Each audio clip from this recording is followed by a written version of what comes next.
Michael O'Brien to come forward to do the Welcome to Country.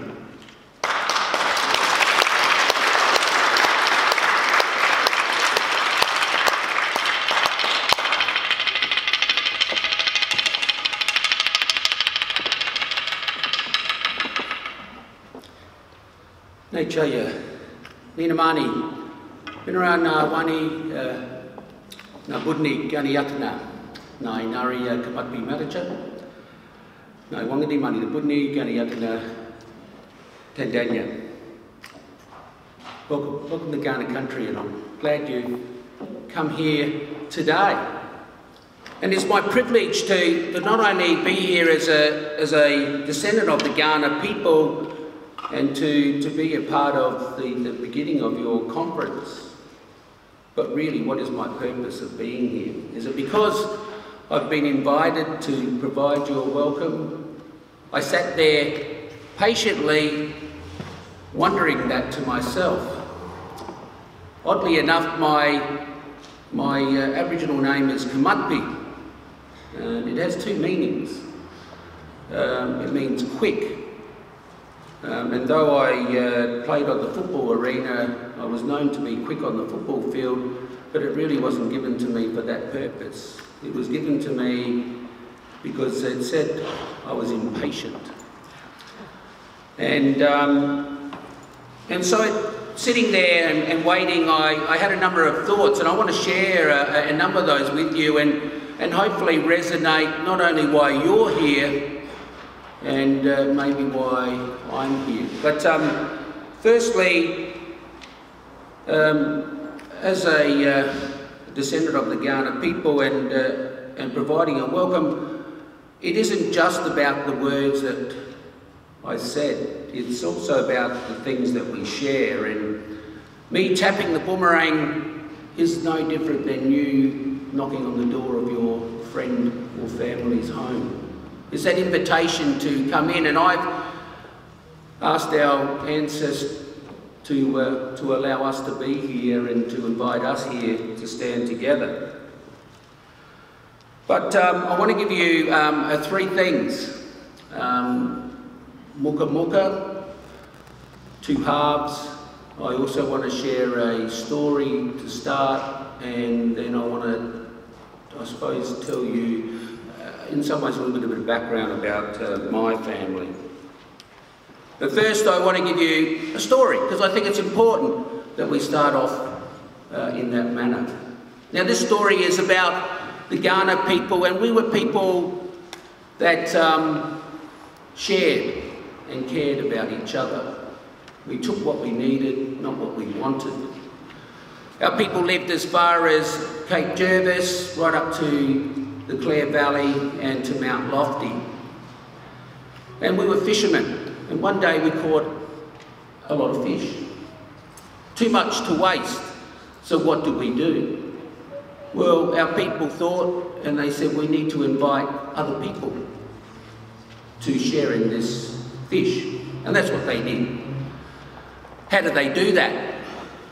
Well, they did a number of things. And I'll need some props to do this.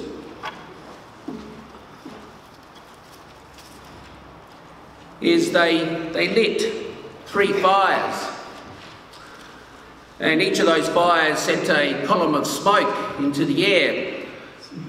Now, to give you a little bit of an education, when we light one fire, we do that because we want warmth, to cook, to provide light, even to provide protection.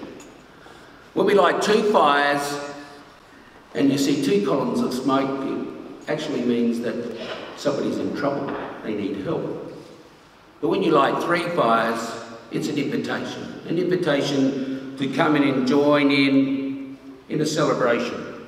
And that's what you've done today, you've come here to join in.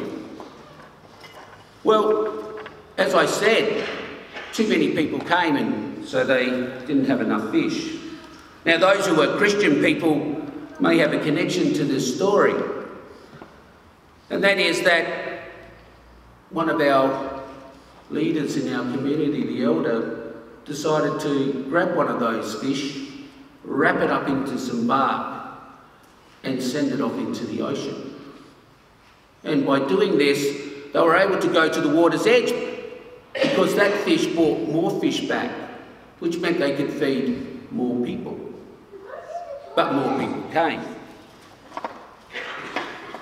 And so what did they do? Again, the elder, if I can find it, whoops, maybe loosen it,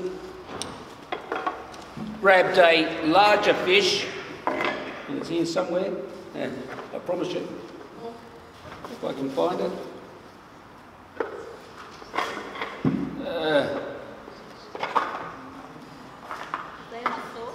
Did it fall on the floor? Yes. No. Oh, here it is. I found it. A larger fish, and again wrapped it up into bark and sent it off into the ocean. And again that brought more fish back and they were able to feed more people. But you guessed it, more people came. And so they grabbed even a larger fish and sent it off into the ocean. And again, as they went to the water's edge to gather up that fish, and they went to bend down to pull that fish in. Here, butcher! Get back, get back. Be afraid, be afraid.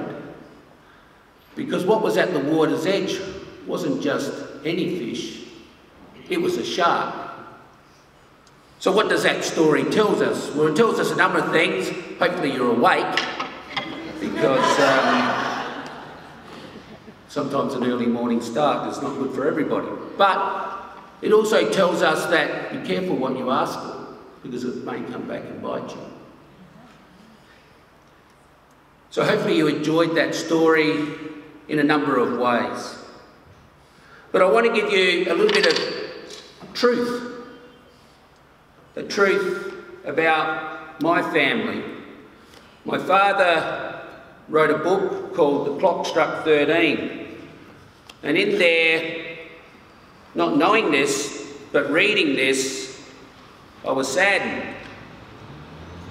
Because I read in this particular passage that in the mid-40s, my father had just turned 12 and his mother became very ill. And so they were a single-parent family. And so in becoming ill, she went to hospital, and he was the oldest of the family of 6 siblings. And one of those siblings was a baby. So he was given the task of looking after his siblings with his older brother, Lawrence.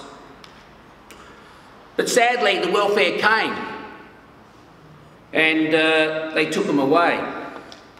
And my father was to stand in front of the judge in the children's court, or the family court.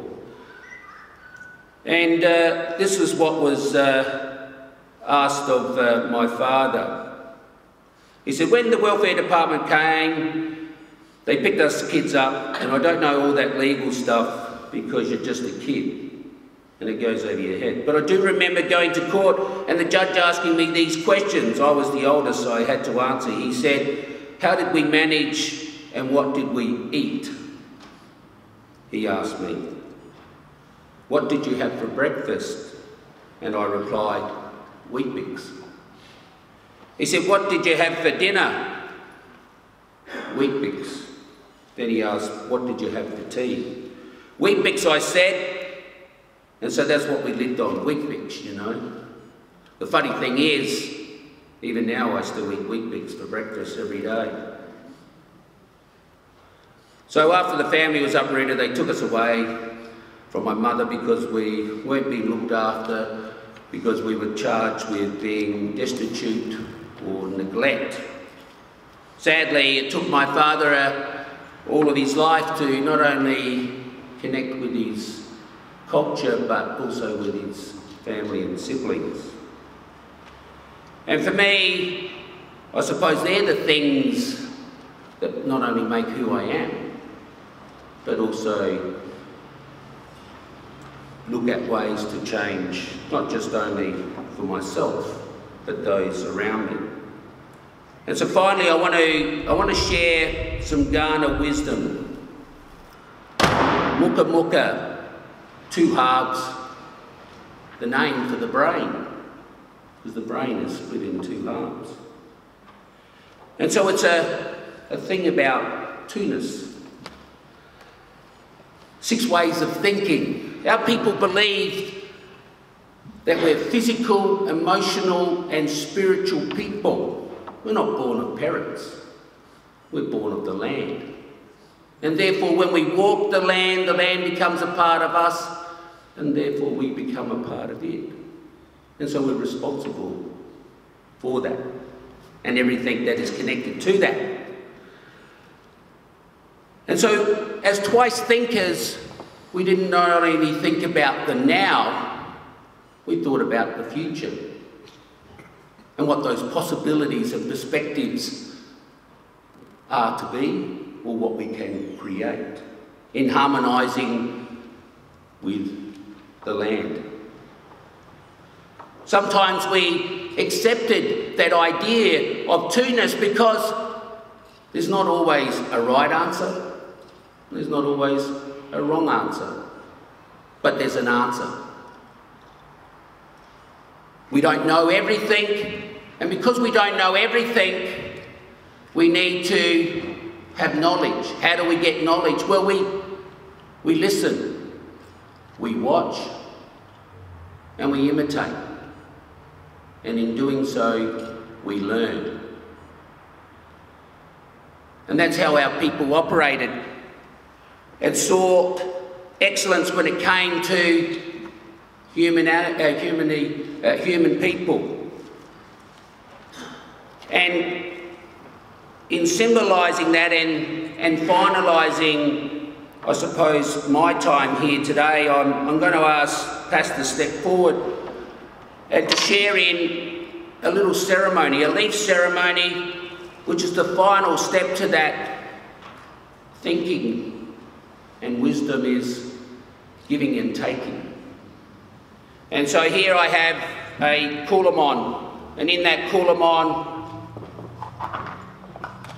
I have some gum leaves, and with those gum leaves, they're connected to a tree, and the tree to the land, but it represents, in some ways, everything around us. So, Pastor, if you come forward, I'm going to ask you to take a gum leaf and give me a gum leaf, and in return I'll give you one. Thank you.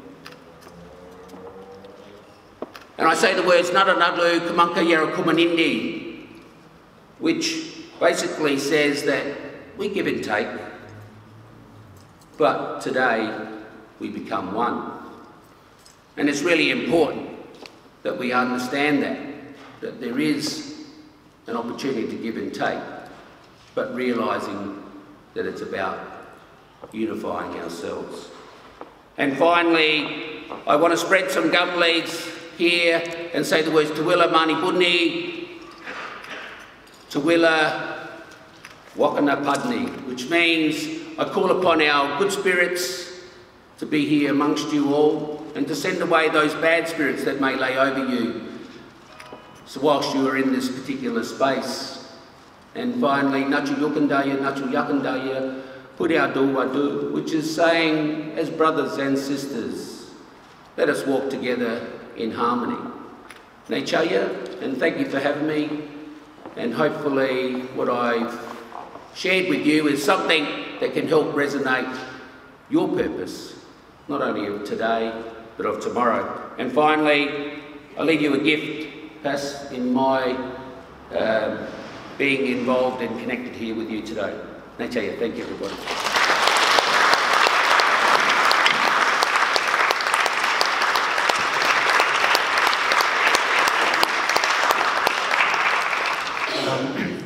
I want to thank Michael for that incredibly generous welcome to country and for sharing so much of his culture and insight with us. And I think that was an incredibly inspiring start to this weekend's conference. Next, I'd like to invite David Winderlich from United Communities to to come up and say a few words of his own.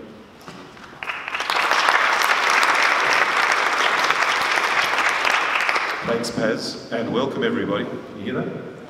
Welcome everybody to, which is now the third Anti-Poverty Network organised conference. That's the Anti-Poverty Network's achievement, organising 3 conferences. It's our privilege here at what we call the SPIRE community to host it.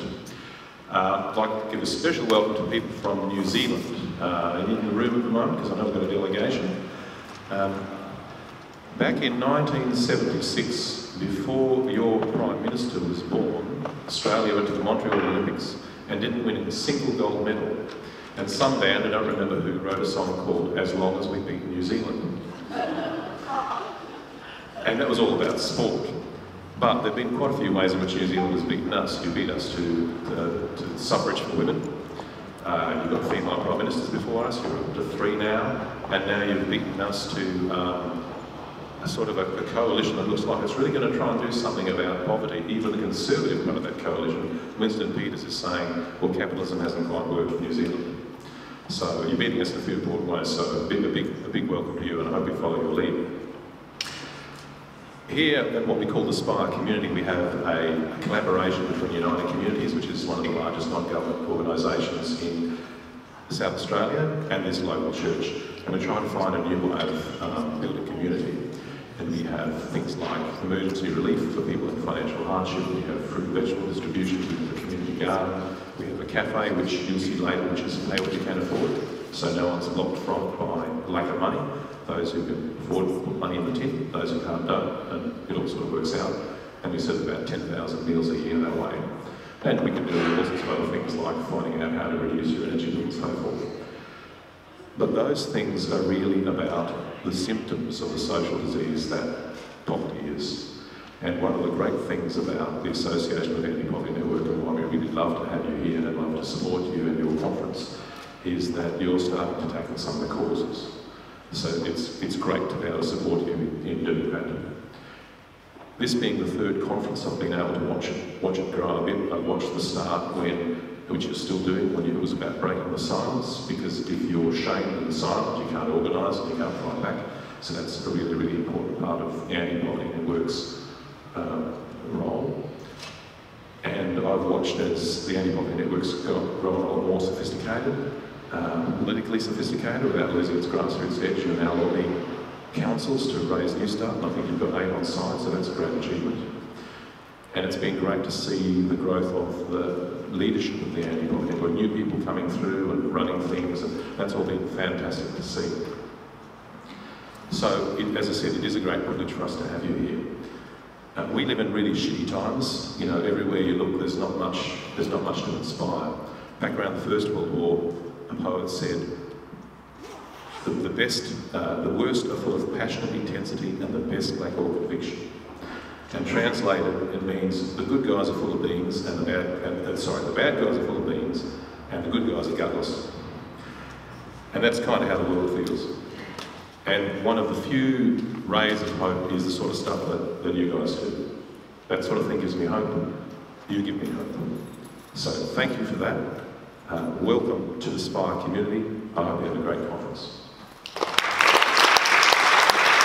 Where we are at the moment in Australia, where we have a government that is totally committed to attacking poor people and unemployed people, a government that is totally committed to attacking the victims of the system and of the policies which are making the lives of people who are out of work and living in poverty harder and more frustrating and more stressful and more insecure and more unpleasant. And I think a big part of those policies is actually to convince the victims of poverty and unemployment that it's their fault, that if they're out of work, if they're struggling financially, it's because of some failing on their part. It's not because of government action or inaction. It's not because of the system, it's because of their weaknesses. And we all know that is total and utter garbage.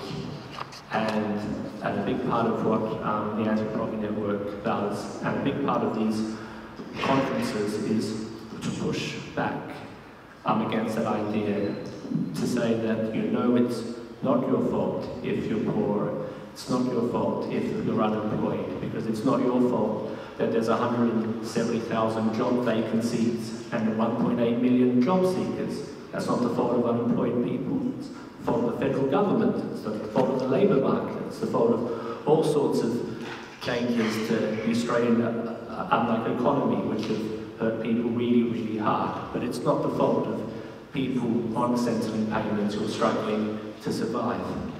If you're on $269 a week, which is the rate of New Start, $160 a week below the poverty line, and you're struggling to pay your bills on time, you're struggling to pay your rent on time, you're skipping meals to get by, that is not your fault.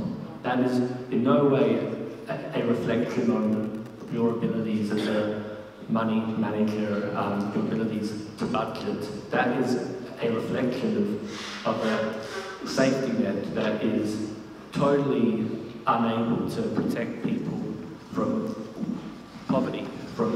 That is a reflection of payments that have been deliberately kept low to make the lives of unemployed people desperate and difficult. So part of our job is to shift the blame off the individual and back onto governments and the system, which is where the blame belongs. And I think that's part of the inspiration of our opening session. It's called Stories from Below the Poverty Line. And the idea behind it is that it's a way to illustrate, I think, the ways in which people are caught up in systems and structures that make their lives harder, quite deliberately, not by accident, you know, quite deliberately push people on welfare into desperation, into insecurity. And so, like, I think, like a lot of the stories that you're going to hear over the next half an hour are going to capture that. The idea that, you know, we are victims of forces which we are not responsible for. You know, we're not responsible for an adequate safety net. We're not responsible for a labour market that is, you know, becoming increasingly shit. I think,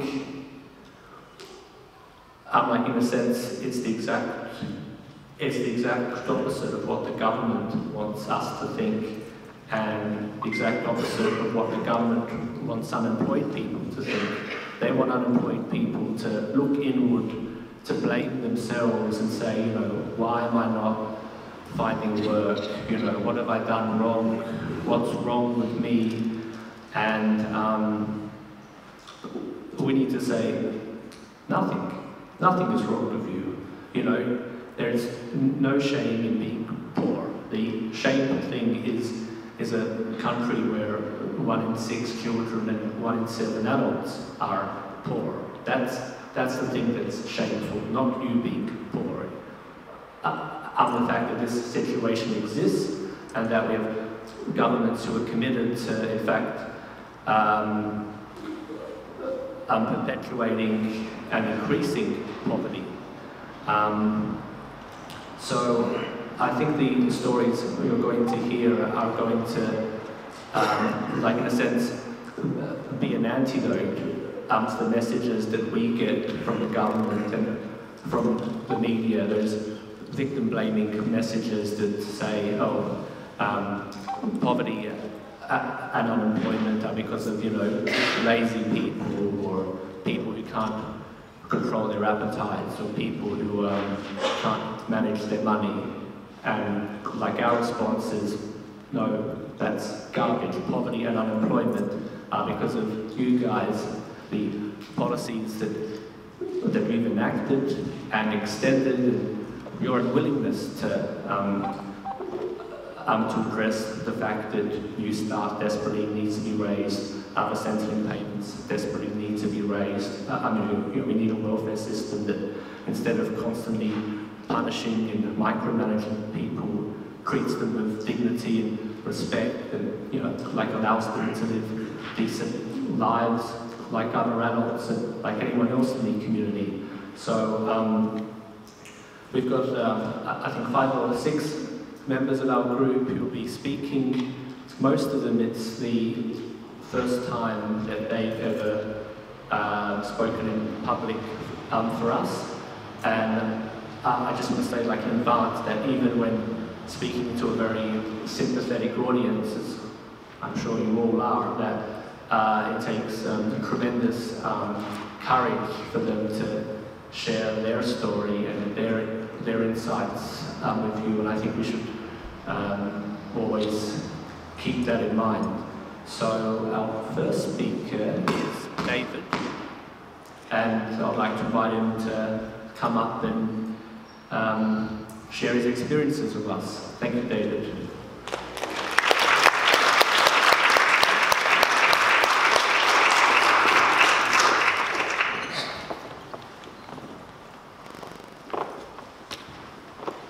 Thank you, Paz, and welcome to everybody here. As Paz said, my name's David. I'm 58 years old.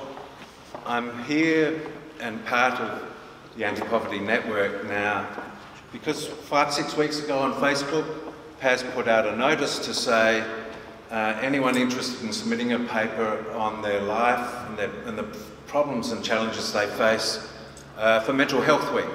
And that was published last week.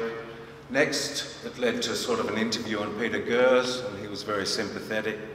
And now here, just to share my story with you all. Our speakers coming up now will probably say the same things, but from different perspectives, and I'm sure many of you have gone through the same challenges that we all face, but a different perspective. I'm not here for a poor me exercise at all. That's just pointless. I'm just going to be honest and open, and if I get a bit emotional, so be it. I started working when I was 15 years old, doing paper rounds.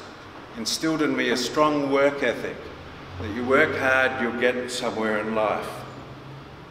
Had nice houses, ocean is the front yard and things like that, nice cars, all of those sorts of things. Senior management, working 80 hours a week in my chosen field. I made a couple of bad decisions that changed my life and hurt other people along the way with the decisions that I made. Another change that I chose was to stop work. I was in education, loved it. My father was getting old, and I stopped work to be his carer for 2 years and to help him die at home with some dignity. And it was a fantastic experience for both of us. So I found it very rewarding to actually, my father never said he loved me, and we grew very close together and kept each other alive, and it was well worth doing.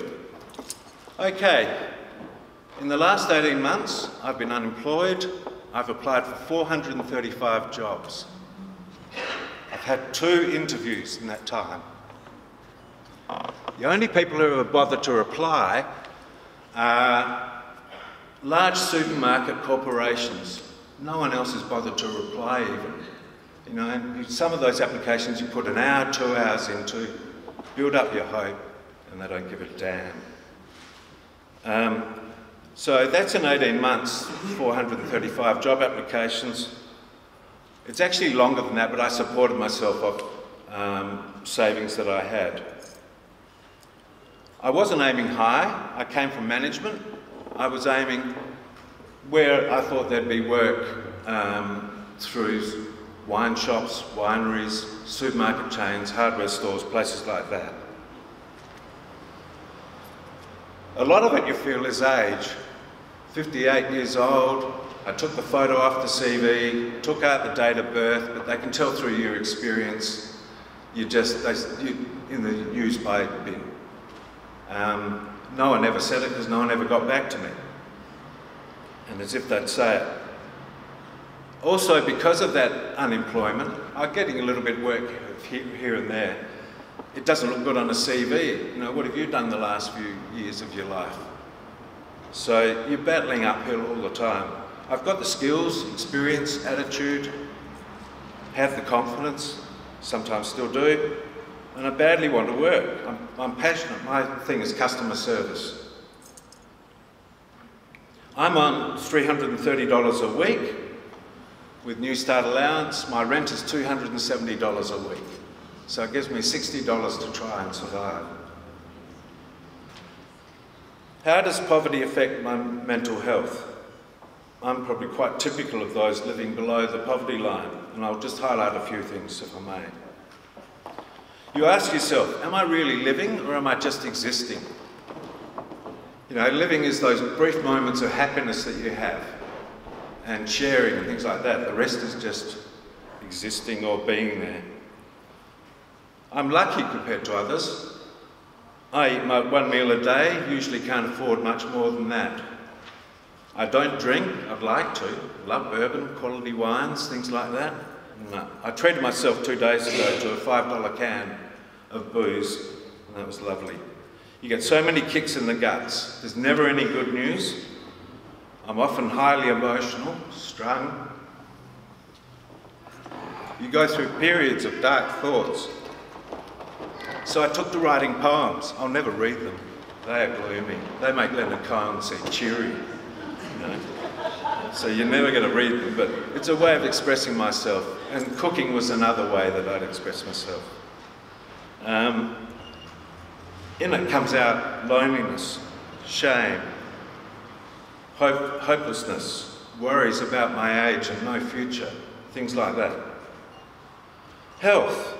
I'm battling pre-diabetes. Don't quite feel motivated to get fit anymore, but you try. I can cook well, just can't afford to eat. The things that you meant to, like lots of salads and healthy foods. I don't mind being I like meat, but I don't mind being a vegetarian at all. So you eat the wrong food. You eat anything that's white, bread, potato, rice, because it's filling and cheap. You fill yourself with other crap as well. I need my eyes checked, proper glasses, not $4 glasses. Sleep, not easy. Go to bed late, stressed, often dream about stress, debts, bills, and all that rubbish. I like late nights. No one's there to hassle you anymore. So that's your time compared to during the daytime. You eat food that's starting to go off because you don't want to waste it. There's a risk, obviously, of picking up nasty things there. Doesn't help my psoriasis as well. You know, through stress, that's one of the things that brings it on. Being very close to being evicted several times. My land agent, they're quite good, but you get 3 weeks behind and you're out in the street. And I won't be able to get back in if I do. I lose my bond and, you know, I don't know what the options will be, but probably not too good.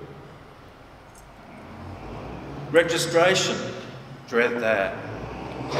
The government should have where you can pay off registration, not just get hit with an expensive fee because you can't afford 12 months, you do 3, but you can't even pay it off. You know, when you have what little money you have. Tyres are next, electricity and gas bills, we all fear that. It's just greedy.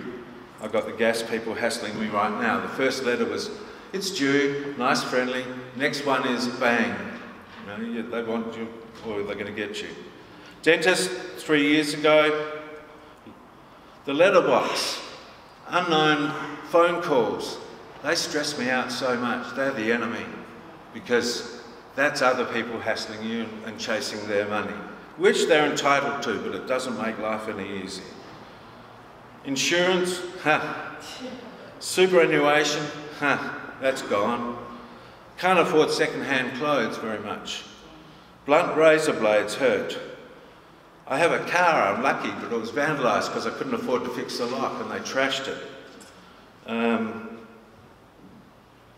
Things are breaking and you make do, like all of us.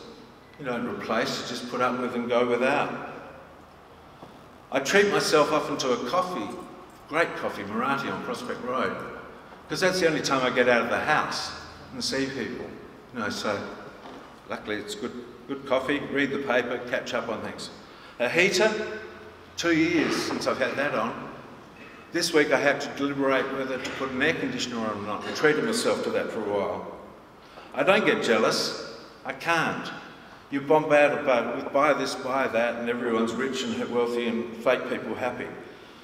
I think jealousy is a cancer that slowly kills you. You've got to try and keep your self-esteem somehow. I hope you can draw a lot from our speakers in this conference and wish you all the best. Thank you.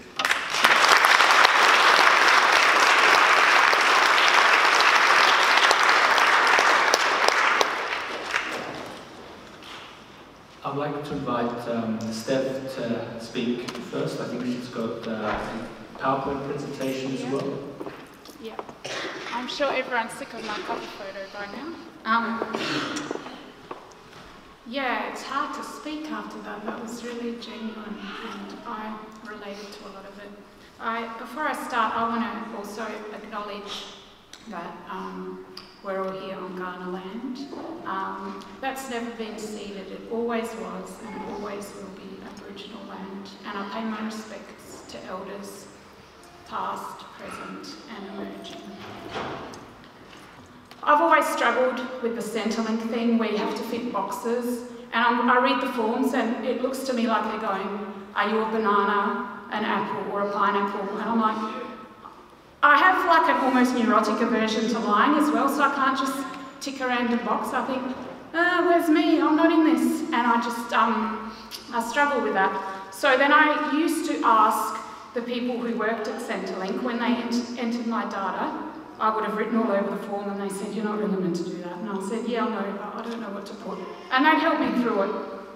And if I had a really bad anxiety attack to the point where I couldn't even be in the room anymore, then, you know, they'd have social workers and they'd have, I think they even had psychologists. I don't know, I remember being quite a mess sometimes. But, you know, they'd help you through. You sometimes have to be really, really patient and it took forever, but they'd help you through. Then last year I thought, well, I'm a really capable person now, you know, like I've done uni and I've got really good marks and I've been in a job and I've had leadership positions and I'm not that messy person anymore, I'm someone who can do things. So even though I didn't want to go to Centrelink, I thought I would cope.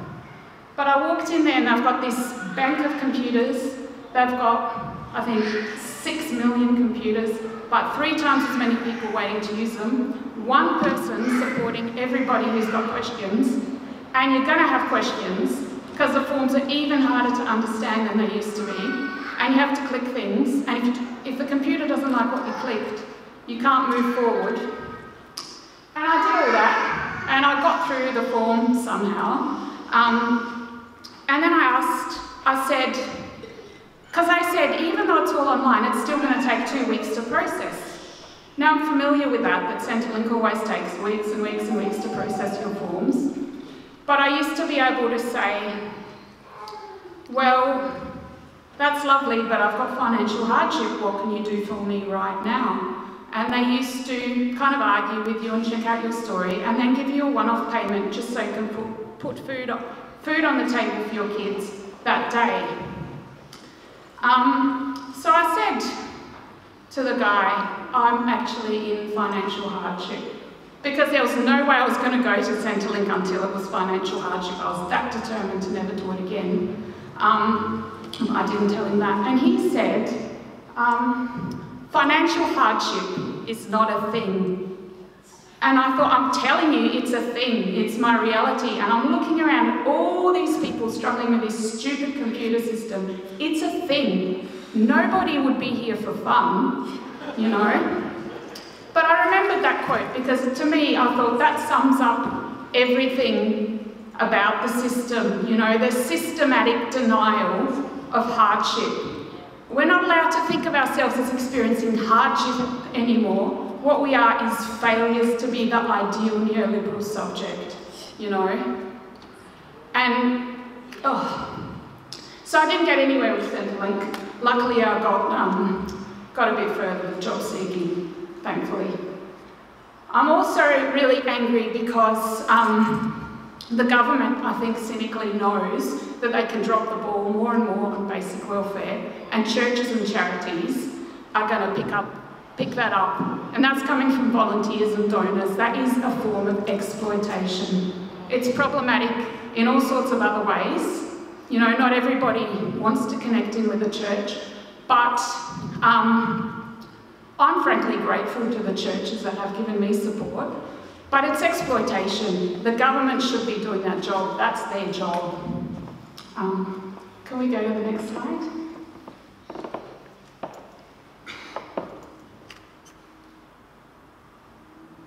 Okay, have a read of that conversation with Sam, the Centrelink robot. I'm not allowed to say who is the person taking the piss there. But it's a real conversation, even though the person's being a little bit cheeky. And Sam, the Centrelink robot, is now a thing. And I think that's part of what I'm finding, that I used to go in and talk to people and get human support and human contact at Centrelink, and they've gone to phone calls with people who you really don't care. They've gone to online stuff, and now they've gone to, even when you have a question, a robot's going to answer it. Now, what's the advantage of a robot over a human being? Well, a robot doesn't want to be paid. A robot doesn't want breaks or holidays or sick days.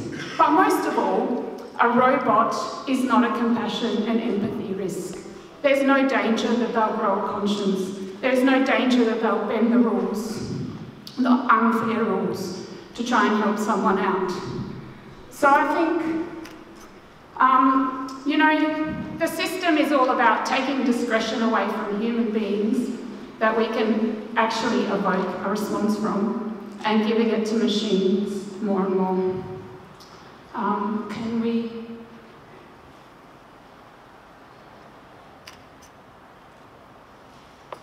Yeah, so there's my lovely son jumping down from rocks and hopefully being okay. And that's what it's been like going back into work. I'm still under the poverty line, even though I work really, really hard in a profession I love. I'm not getting family tax benefit because me and Centrelink just don't seem to be able to, you know, even have a casual relationship. But one of my main issues with casual work is what do you do when you get sick?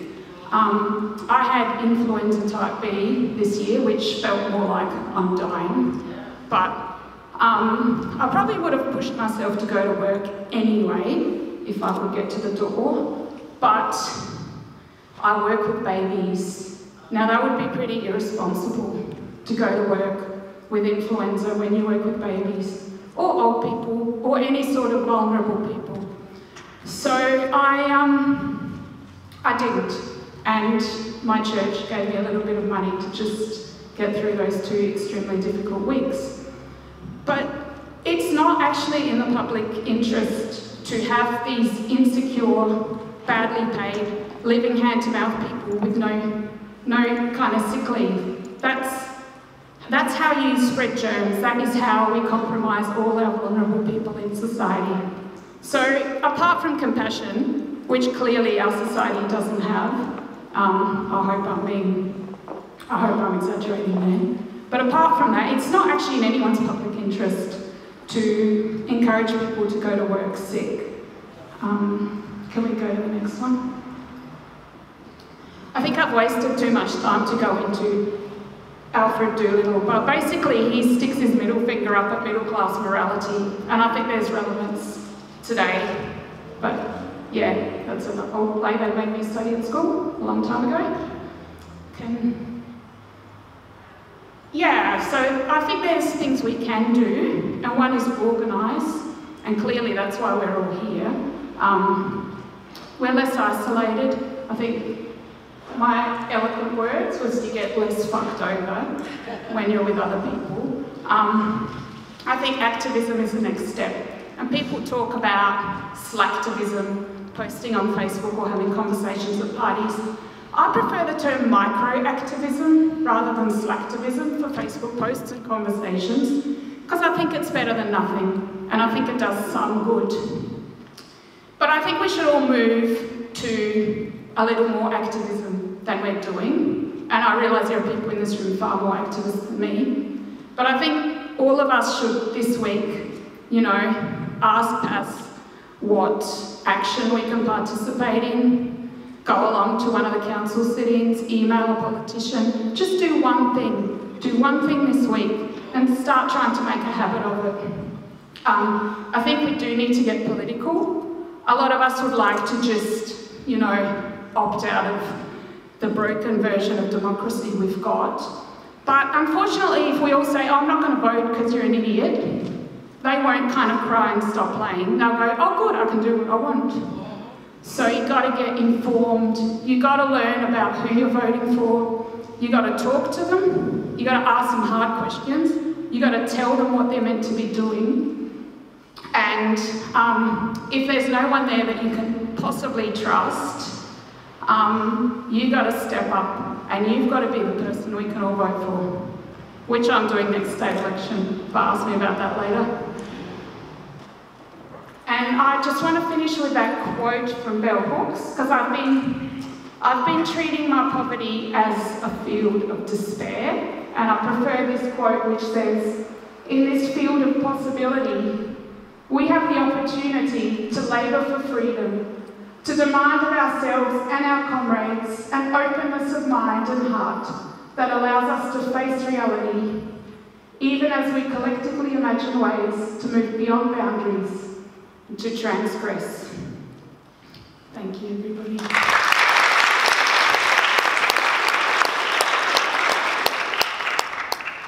this thing is quite high.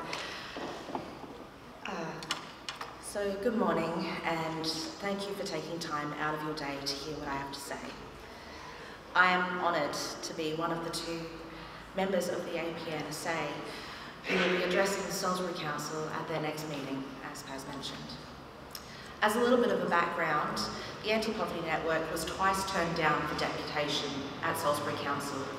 It took two sympathetic councillors putting through a motion to overturn the Mayor's decision to disallow us to speak in order for us to actually have a voice. 10 minutes of their time is all we're after. So a lot of what I will be saying today is what I will be addressing to them. If you find yourself interested in supporting us further, then sending emails, which would be fantastic. Feel free to attend the meeting as a show of solidarity. It will be held at the Council Chambers, Monday, 23rd of October at 6:30 p.m. When considering what is and isn't within the realm of a council's power and responsibility, some would suggest that this is a matter for other people to handle. To these people, I would say that as human beings, the welfare of our most vulnerable is everybody's business. For a person, let alone a local governing body, whose positions are to represent the people's interests, to ignore those that need to be heard most would be unconscionable. So we are very thankful that we do have the opportunity to speak to the Salisbury Council. With that in mind, we at the Northern Branch of the Anti-Poverty Network look forward to working with our councils towards our mutual goals of bettering the lives of our unemployed residents. What we ask for most of all is something seemingly small and insignificant.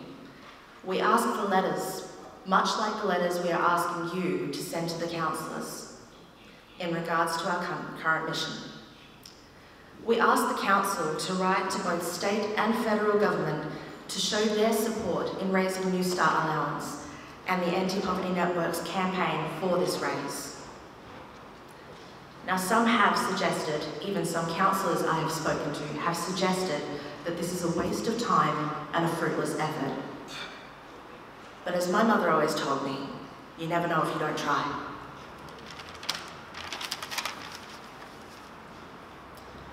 I personally have spent a majority of my adult life below the poverty line. I spent years battling severe and debilitating mental health issues between the ages of 14 and 25. To this day, I am still unable to hold a full-time position. It took me this long to be able to manage multiple part-time positions, which I am very lucky to have. I am a survivor of domestic violence who stayed for too long in that situation because, as horrible as it was to live in fear every day, my only other option was to move in with my parents, which garnered more shame in my being unable to leave and afford to live on my own. Again, I consider myself to be lucky because many people do not have a family to run home to, even if they wanted to. And it is the recognition of that luck that has led me to work towards making things better for those who aren't as lucky. According to the latest Australian Bureau of Statistics figures, there are 17 job seekers for every single job available. Not everyone can get a job. There aren't enough. Not everyone can be lucky. And they need your help. They need our help. So I ask all of you today to join your voices with ours to give a voice to those who have no voice, to help us get people to listen to their plight and hopefully make a positive change in the lives of our most vulnerable. Salisbury and the immediate surrounding suburbs have long been considered areas of impoverishment, and you can see it when you walk down the streets. Raising the income of the poor would benefit the whole area, because when poor people have that little bit of excess and aren't always in unmanageable debt, that money goes back into the economy. As a result of the high level of unemployment, there are over 6,000 people within Salisbury Council who are reliant on New Start allowance. Whilst I can accept that there will always be a portion of the population who has no interest in finding work, I believe them to be the minority. In the majority of the recipients of long-term welfare benefits, you'll find the following: people with debilitating mental health issues, people with chronic illnesses that are as yet unrecognised by disability schemes, for example, chronic fatigue and fibromyalgia. Those who have been out of the workforce for extended periods of time due to either illness or having started a family. Single parents and students who don't have the luxury of making themselves more flexible for employment. People who have sustained injuries previously, quite often due to unsafe work, who can no longer search within certain fields. Those considered past their prime. Basically anybody over the age of 50. People who have no qualifications and or learning disabilities. Those with no work history, so no experience. And pregnant women. Now, most of these are considered to be things that you're not allowed to discriminate against. But employers don't feel the need to tell anybody why they do or don't hire. So these people are marginalised. They are not only considered undesirable in regards to employment on their own standing, they're also competing with those who are underemployed and those seeking job and career changes. Not everyone can change their circumstances, and the $267 a week current benefit is almost unlivable.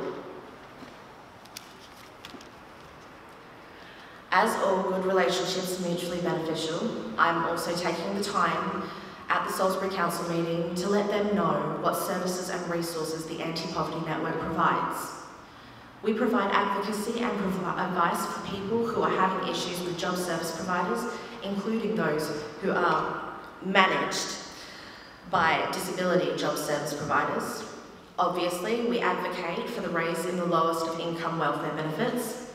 We host events to raise awareness about poverty, such as this one, and such as the Track for Jobs, Justice and Dignity, which will be a 15-kilometre march held Monday.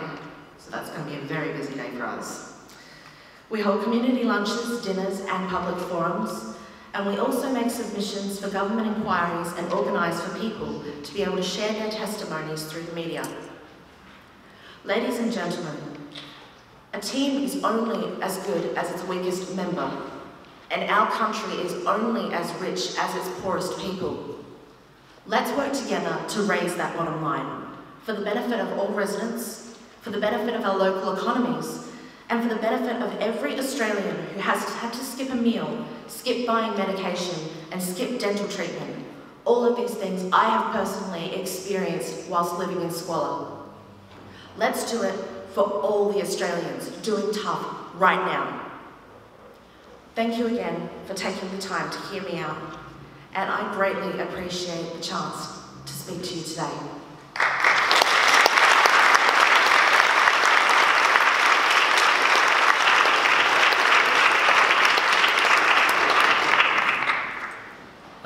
Thank you, Jacinta. The last speaker before we break for our morning tea is Amethyst.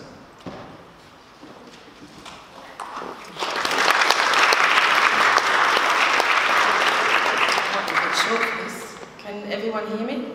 Yeah. Okay. First of all, I'd like to acknowledge that we are on Kaurna land, and I want to thank Michael for the welcome, because I've got a bit of an issue with churches, and the energy changed for me after that welcome. So I'm very grateful for it. Thank you. Okay, I hope you don't mind me reading this. Some of it's a bit embarrassing. I'll see how I go. My name's Amethyst, and I've been on the disability support pension since 2004, a fact for which I am actually intensely grateful. I'm also extremely fortunate enough to be able to live in an association house in which my rent is capped at 25% of my income. Believe me, I know how lucky I am. I understand that some, if not many of you, would not be privy to the trials and tribulations of life on a meagre income. I hope that by sharing my experience, I can give you an insight into how difficult it is to make ends meet, or in my case, not meet per se, so much as kind of turn towards each other and stretch out hopefully for some vague middle point. Much of the following I have not admitted to anyone before writing this, due to its embarrassing nature. I hope that you will hear my story with an open heart and not judge me too harshly. These, unfortunately, are the realities that the poor are subjected to on a daily basis. My experience is that once paid, I have money for that day and perhaps the next if I'm lucky. After rent, electricity, phone, gas, internet, rego for the car and petrol for college, there is no discretionary income at all. Notice that I haven't included food. That's because I buy that last with whatever is left over. I regularly go from one fortnight to the next with not a single cent in my pocket. I'm used to that now. I have picked mould off food and eaten it anyway. People are kind enough to give me food for my two chooks, Freya and Houdini Boo, which I then pick over to see if there's anything edible for me for dinner. I'm quite used to returning things at the checkout because I can't afford them and have miscalculated the cost of the shopping. I no longer have any pride. That is a luxury I can no longer afford. The last time I bought a new t-shirt was over 3 years ago. It was at Kmart, $6. Yeah, I know that's pricey, but it was my birthday, and that was my present to myself. When I was working in the public service, I could be classified as a fashionista. Now my clothes are given to me by my friends with incomes. Those of us that are lucky enough to be well enough to work. No, they don't fit, and they're definitely not my taste. but who can afford to look a gift horse in the mouth these days? I have schlepped a hard... This is the embarrassing bit. I have schlepped a hard rubbish mattress home on the top of my car because it looked better than the one I was sleeping on at home. I've become inured to judgmental stares as I pick over hard rubbish to ascertain whether there is anything salvageable that I could utilise.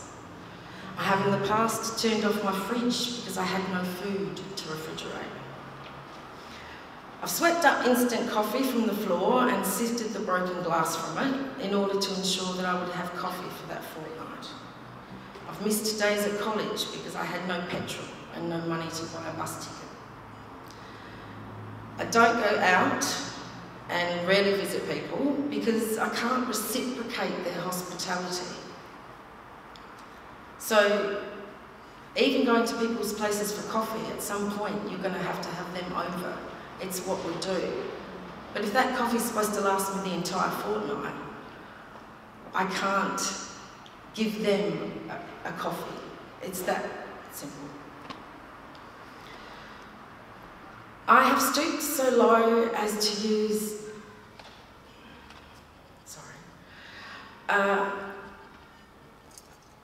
This was fine when I was writing it. Actually saying it is a completely different story. I have stooped so low as to use dirty laundry instead of toilet paper because I couldn't afford to buy toilet paper. Recently, my internet bill, car rego, licence fee and phone were all due in the same week I had to take my dog to the vet. Needless to say, I chose the vet because my dog means everything to me. My job's fine now, thanks for asking, but the vet bill meant that for the next 13 days, I did not leave my house except to walk in. I spoke to nobody because I had no credit to ring anyone. I visited no one because I could not drive my car. With no licence and no rego, you get picked up and then mess. I had no contact with anybody because I had no internet. I spent those 13 days in bed, counting the days down until my next pay. Needless to say, the social isolation brought on a massive depressive episode, which resulted in suicidal ideation. If I didn't have mojo, I wouldn't be here talking to you today. I don't tell my parents this because I don't want to worry them. They're pensioners themselves, and they can't afford to bail me out. But I'd like to ask people, what if this was your daughter? How would you feel if this were her existence? This is me, this is my story. Now, if I have to live like this and I'm on the disability support pension, how on earth are the people on No Start supposed to live? I literally do not know how they survive. I know people that regularly miss meals in order to pay their rent. Their only crime? They can't find work. The enforced penury that those on welfare are subjected to makes not one single iota of economic sense. We are the people that spend all of our money on consumables at local businesses because we can't afford to travel outside the community. Surely that helps the economy. We don't have money in offshore accounts.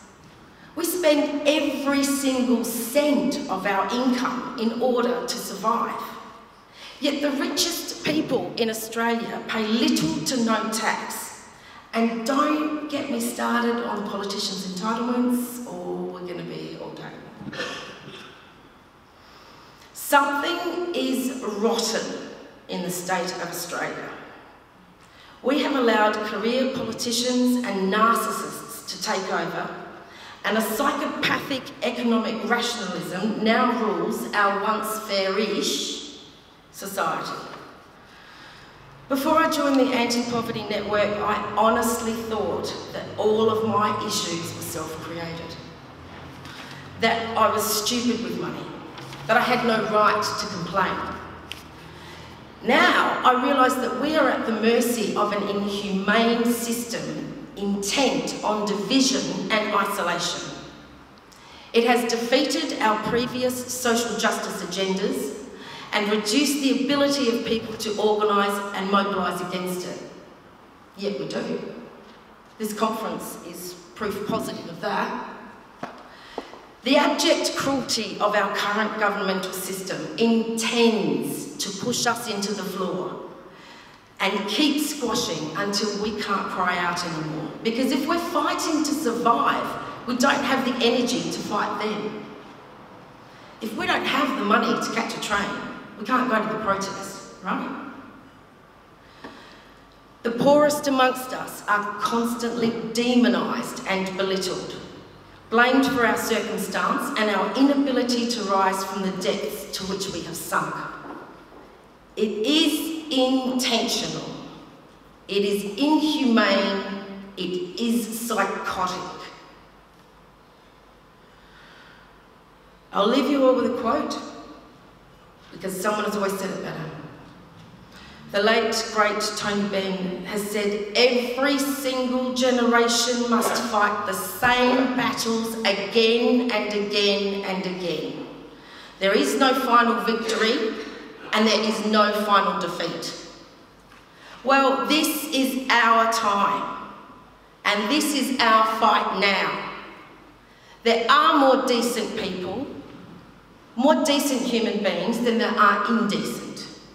There are more kind people than cruel ones. We have to stand together. And we have to stand up and say no more. Each of us may only be a drop in the ocean, individually. But if enough drops of ocean join together and are mobilised by a force, the drops become a tidal wave that can grow and demolish neoliberalism and everything in its path. We can be that force. Thank you for listening.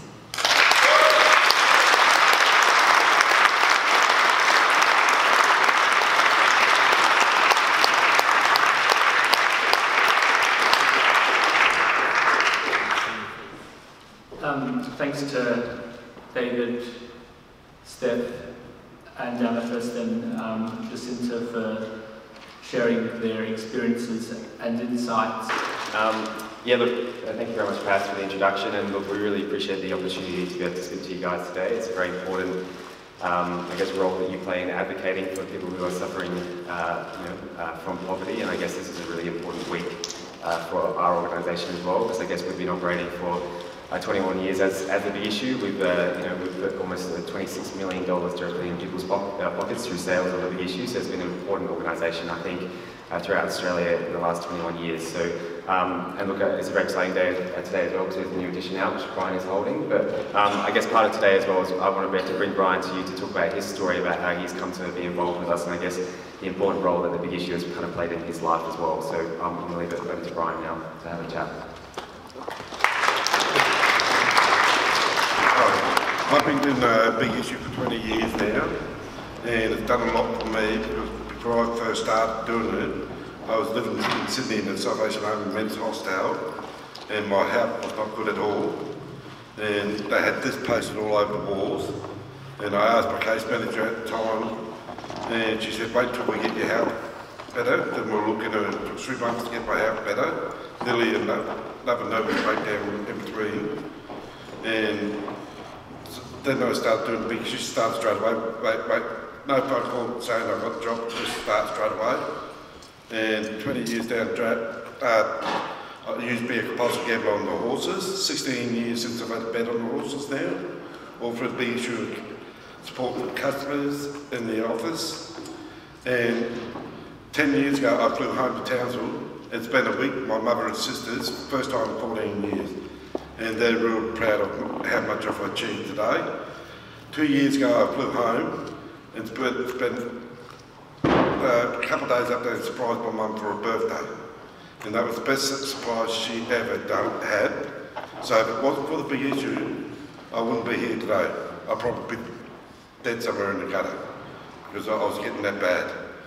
Because I've just tried everything on the horses, living in the streets, parks, and back then, in those days, there was not much help out around at all. And this is 25 odd years ago. And this was, and I was doing it up in Queensland. So, and up there, it was mainly all red deep back then. They didn't want to know about homeless people and that. But now the government up there is starting to get more and more involved. Even the police is getting involved up there, selling the magazine with the big issue vendors. So, which is good to see. So we do CEO sales. We've got a new challenge program for businesses that can come and sell the magazine big issue vendors now. We have women's subscription. So we're doing a lot for the country. And across Australia, each year we have over 500 people get their lives back together, which is a good record for a street magazine. And people didn't think we'd last long. And 21 years later, we're getting stronger and stronger, and more support from celebrity, government, people, big businesses. So it goes to show, if you want to try to do something, get out there and try it. Don't sit back and let other people do it for you. You've got to get out there and do it yourself. That way people are willing to help you also. And that's what this big issue is about, is people helping each other. Because they get, people that buy it get a sense of gratitude after they see us grow to a better person. And we're gratitude because they're helping us get our lives turned around. So it's a good way to get a good income for sport and extra money, and boost your confidence and self-esteem. Thank you.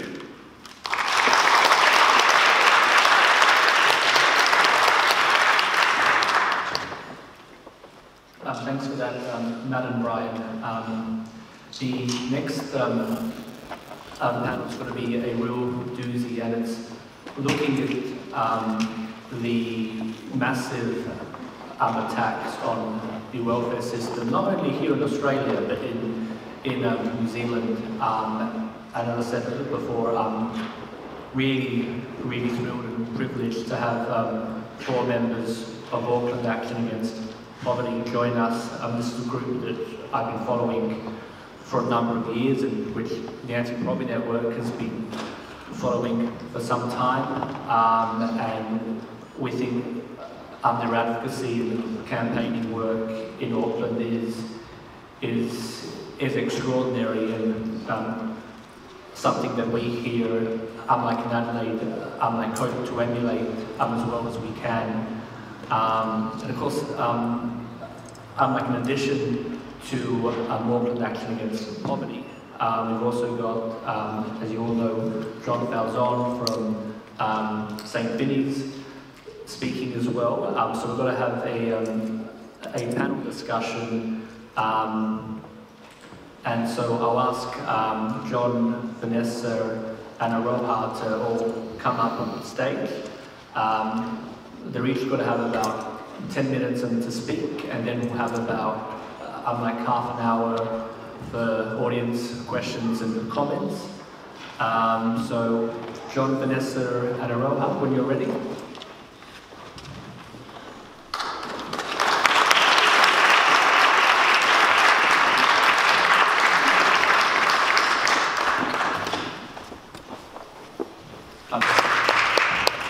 Thanks very much, Vance.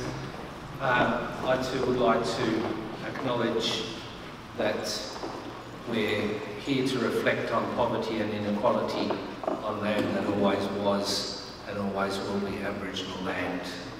And I wish to pay my deepest respects to the Kaurna people, the elders past, present and emerging, and to pay tribute, this is particularly relevant to our struggle, pay tribute to their spirit of collective dreaming, collective resistance, and collective hope. What we all need to learn. It's a great privilege to be here. Thank you for the invitation, and I feel very moved by the stories I have heard this morning. There is nothing more important than those stories being told and heard. And to all the speakers, thank you so much. Thank you with all my heart.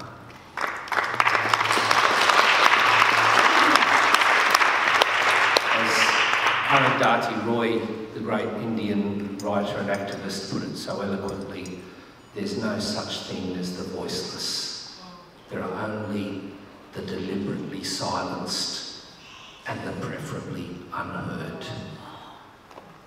This event flies in the face of that censorship, that silencing, that deliberate choice to not hear. So thank you to everyone for being here and to the organisers for creating this space in which those stories can be told, because there is nothing more powerful. At a time when lies are persistently being told about the people who've been pushed to the margins, let me assure you that the truth told by the people will always drown out the lies told about the people. Always.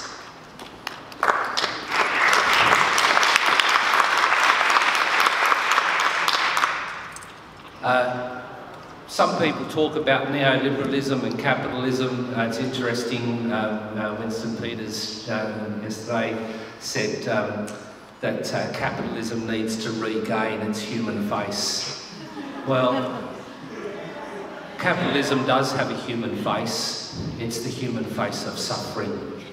It's the human face of humiliation. It's the human face of degradation, of deliberate exclusion, exploitation, crushing and cursing of the human soul. That's the human face of capitalism, and this morning we have seen the human face of capitalism. And for those who claim that neoliberalism means government getting out of the way so that the market can work its magic and business can get on with the job, let me assure you, neoliberalism isn't about getting out of the way. Neoliberalism isn't even about getting out of the way so the bullies can just rule the schoolyard. It's worse than that. Neoliberalism means arming the bullies with sticks and telling everyone else to stand still for their tormentors. We must fight neoliberalism with all our hearts. And the Indigenous people of Brazil have a beautiful saying that when we dream alone, it is only a dream, but when we dream together, it is the beginning of reality. This is dreaming together, and there is nothing more important than this sacred struggle. There is not one social reform, not one example of progressive social change I can think of in Australia or anywhere in the world that has not been won by the people. Social change might be legislated from above by good legislators, but it is won by the people, won from below, won by the people on the ground, agitating and analysing under the guiding stars of struggle and hope. This is the only way to create social change. You think about it, the union fight for industrial rights, for workers' rights, for workers' safety, the women's struggle for women's rights, tenants' struggle for tenants' rights. You remember during the Great Depression, people, working families were evicted from their homes, and the police would go to carry out the law of the land, the law of the ruling class, to dump people's souls and belongings onto the footpaths. And the working people of those neighbourhoods stood there to defend those who were being evicted. And this was the beginning of the struggle for tenants' rights and for social housing. Nothing has come without the struggle from below. And every struggle, and I feel what I'm saying is redundant in so many ways because I'm telling you things that you know only too well, but every struggle is connected to every other struggle. We cannot ever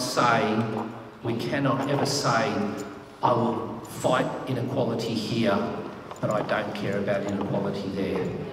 It doesn't work that way.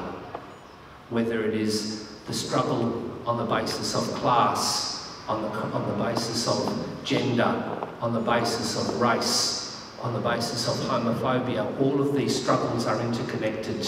There is no struggle that is not important or connected to every other struggle. Speaking of stating the obvious, I'm reminded many years ago, you're looking a bit serious, so I have to tell you a story. Many years ago, when my son, who's now 19, he was probably about 6 years old or something like that, and we always used to read stories to our children every night when they were little, or they would read to us. It was the one way that we followed the teachings of the great prophet Mark Latham, who encouraged reading before the prophet went off the rails. Great tragic. Anyway, we weren't dogmatic Lathamites, you know, we were a bit, I don't know, a bit heterodox, but anyway, we followed that teaching of reading to the children. One night our son Gian said to me, "Papa, I don't feel like reading to you, and I don't want you to read to me, can we just read our books together?" And I said, "Oh, that'd be beautiful, son." So we lay together on his bed, reading our respective books. And after a while he turned to me and he said, "You know, Papa, I can't get to sleep at night unless I read first." And I said, "Same with me, son, same with me." Then there was a pause, and he said, "That's because when I become an adult, I want to be like you." And I just melted, and I think something that that's so beautiful. And then there was another pause. He said, "Well, not bald." And then another pause, or fat. Now the reason I tell that story is because my son continues to be the king of the one-liners, and but on this occasion he wasn't trying to be a smart-ass, he was simply telling me the bleeding obvious because he knew of my intellectual limitations and thought he needed to state the bleeding obvious in case I didn't get it. And the bleeding obvious was, of course, that his desire for emulation was limited to a shared love of reading and nothing else. Now, the reason I tell the story is because I'm reminded that that's all I'm saying with you is the bleeding obvious. I can teach you nothing. You can teach me so much. We can teach each other. But most importantly, we need to state the bleeding obvious, because those policy makers who delight in saying that these are complex problems that cannot be solved easily, there's no greater bullshit.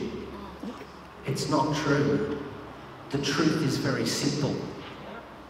Sure, policy work is complex and hard work, and legislation drafting is complex and hard work, but the solutions are easier.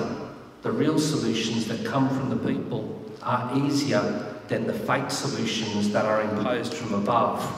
Compulsory drug testing, income management instead of income adequacy, enforced homelessness, enforced housing stress, blaming people for structural unemployment and then rolling out behavioural solutions to structural problems. Telling people that unemployment is a matter of morality when in fact it's a matter of mathematics. The solutions are simple. What is lacking is not the answers. What is lacking is the political will. Inequality is not a personal choice. Neither is it, despite the rantings and ravings of the likes of Margaret Thatcher, who said, you know, that famous acronym TINA, T-I-N-A, there is no alternative. Despite this claim, inequality is not an economic inevitability. Inequality is a political choice. And it is a political choice to reduce inequality, just as it is a political choice, as we are seeing today, the ramping up of inequality.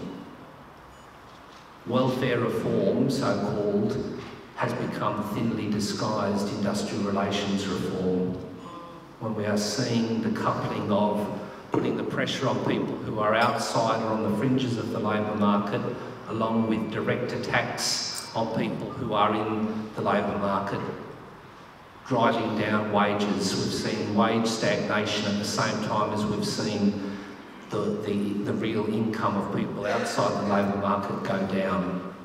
So we haven't seen an increase to the New Start allowance since 1994 in real terms. This is a disgrace. At the moment, the minimum wage sits at 40% of average male weekly earnings, and the unemployment benefit sits at 40% of the minimum wage. And they dare tell us that poverty is a personal choice. This is not an accident. This is a deliberate policy. And so we need to regain a sense of class analysis alongside, of course, the gender analysis and analysis of the toxic fruits of colonisation which continue in this land. In fact, we will never overcome the contradictions that exist until we address that fundamental contradiction that arises from colonisation and invasion. We need to regain a sense that rather than the working class, meaning those who are lucky enough to have paid work, we must understand that people who are excluded from the labour market are in effect residualised members of the working class, because false divisions have been played out. So you have this false narrative that you know, those of us who work versus those of us who shirk, the workers versus the shirkers. And so you have supposedly in the same class category the lowest paid, most insecurely employed cleaner and the wealthiest mining magnate. They're together versus the person who is unemployed or living with a disability or a sole parent or a student. Absolute nonsense, flies in the face of reality. We're not about promoting ideology, we're about promoting the truth. Because as the feminist movement has taught us, the personal is political. And we take very personally this political battle, but the political battle is informed by personal experience. But, as was said earlier, there is a great desire to atomise, to separate people, to make people feel that you are alone in your experience. That's why we need to collectivise. We must unite. We must share our experiences. That's why speaking the bleeding obvious to each other is a way of giving strength to each other's arms. It's a way of giving courage, and courage comes from that beautiful word, from the heart. Simply means to give heart to each other. And we must accompany this with our analysis and our agitation, because no story is yours alone. All of our stories, whilst being unique, a unique intersection of the structural and the historical and the personal, our stories have so much in common, and that's why we must make this a collective struggle and never feel that we have to struggle alone. Which is why the government invests so much time and energy into trying to smash the union movement, because it is the prime example of a collective, organised means of challenging the status quo, of questioning the rules, of, as Sally McManus puts it, as she puts it so beautifully, of saying the rules are broken and we must change the rules. But we say for the record that those who break the people's hearts are not those who break unjust laws, but those who make unjust laws. And it is time that we stopped, and I don't need to tell you this, but I need to say it to myself as often as I can. It is time we stopped thinking and acting like supplicants, begging for change, begging for the scraps that fall from the tables of the powerful. And it is time to stop masquerading as supplicants when our historical duty is to think and act as revolutionaries.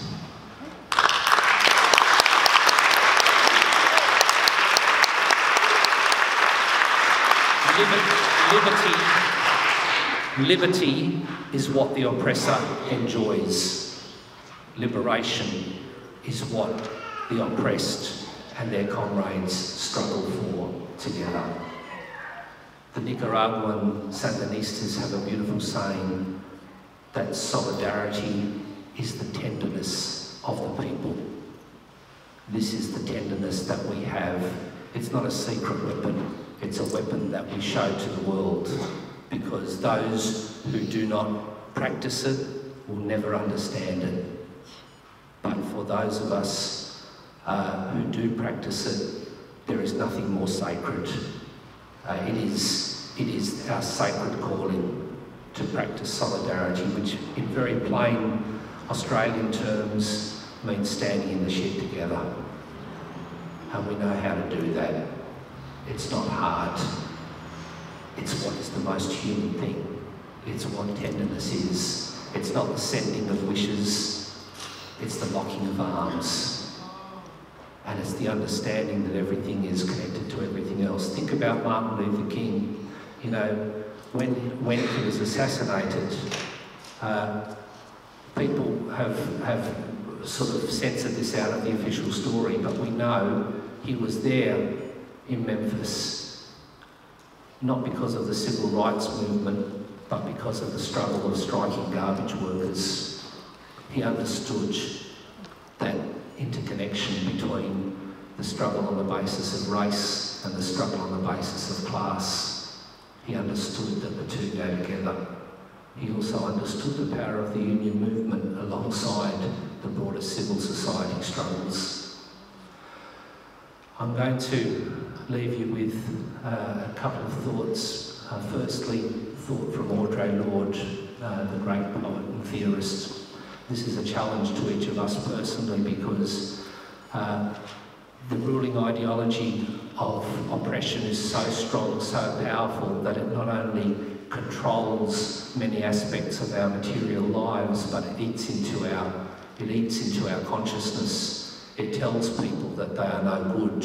It tells people, just like the abusive partner telling a woman that she deserves this abuse, she's not going to get any better than this. This is the best life she's ever going to have, and if she leaves, she's going to go to something worse. Well, that's the message that we are told in this historical, this deliberate, this systematic act of abuse, if you like, of masses of people. And Audre Lorde puts it very beautifully. She says, the true focus of revolutionary change is never just the oppressive situation that we need to escape, but that piece of the oppressor which is planted deep within each of us. This is a massive, massive struggle. But you know, our struggle will be long, but our desire for liberation is stronger. And so we will never give up, no matter how long it takes, we will win. And so I leave you with the beautiful words of Bobby Sykes, the late great Aboriginal poet, who said, the revolution is alive while it lives within us, beating, keeping our hearts warm, our minds strong, for justice is inevitable, like birth.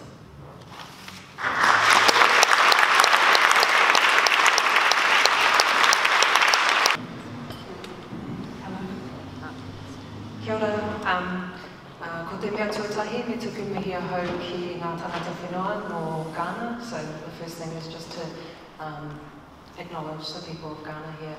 Ko Aroha Newby tōku ingoa, and this is... Kia ora, I'm Vanessa. I'm a social work student studying at Unitec from Auckland, and I did my placement with AAAP. So I guess that's how I became involved with the organisation. We're just going to give a brief overview of the welfare state in Aotearoa, and also, I guess, speak to the, what the current situation is as well. So Aotearoa, New Zealand, is a colonised country. Like Australia, Māori, the indigenous population, were violently dispossessed from their land and forced into a capitalist system, a system where people are forced to be exploited for income and pay rent to landlords in order to survive. The ongoing impacts of colonisation permeates throughout our institutions, including work and income, which is our equivalent to Centrelink. New Zealand's welfare state was created in the 1930s. High levels of unemployment, coupled with the Soviet Union's promise for better living standards, provided the Communist Party in Aotearoa with increasing support.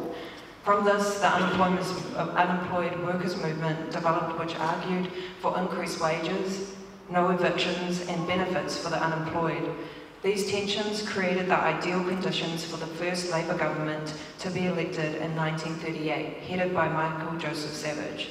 In 1938, the first Social Security Act was created, making New Zealand the first country in the world to institutionalise the contemporary welfare state. The welfare state provided basic necessities for those who were forced with the reality of unemployment and poverty as a consequence for our economic system.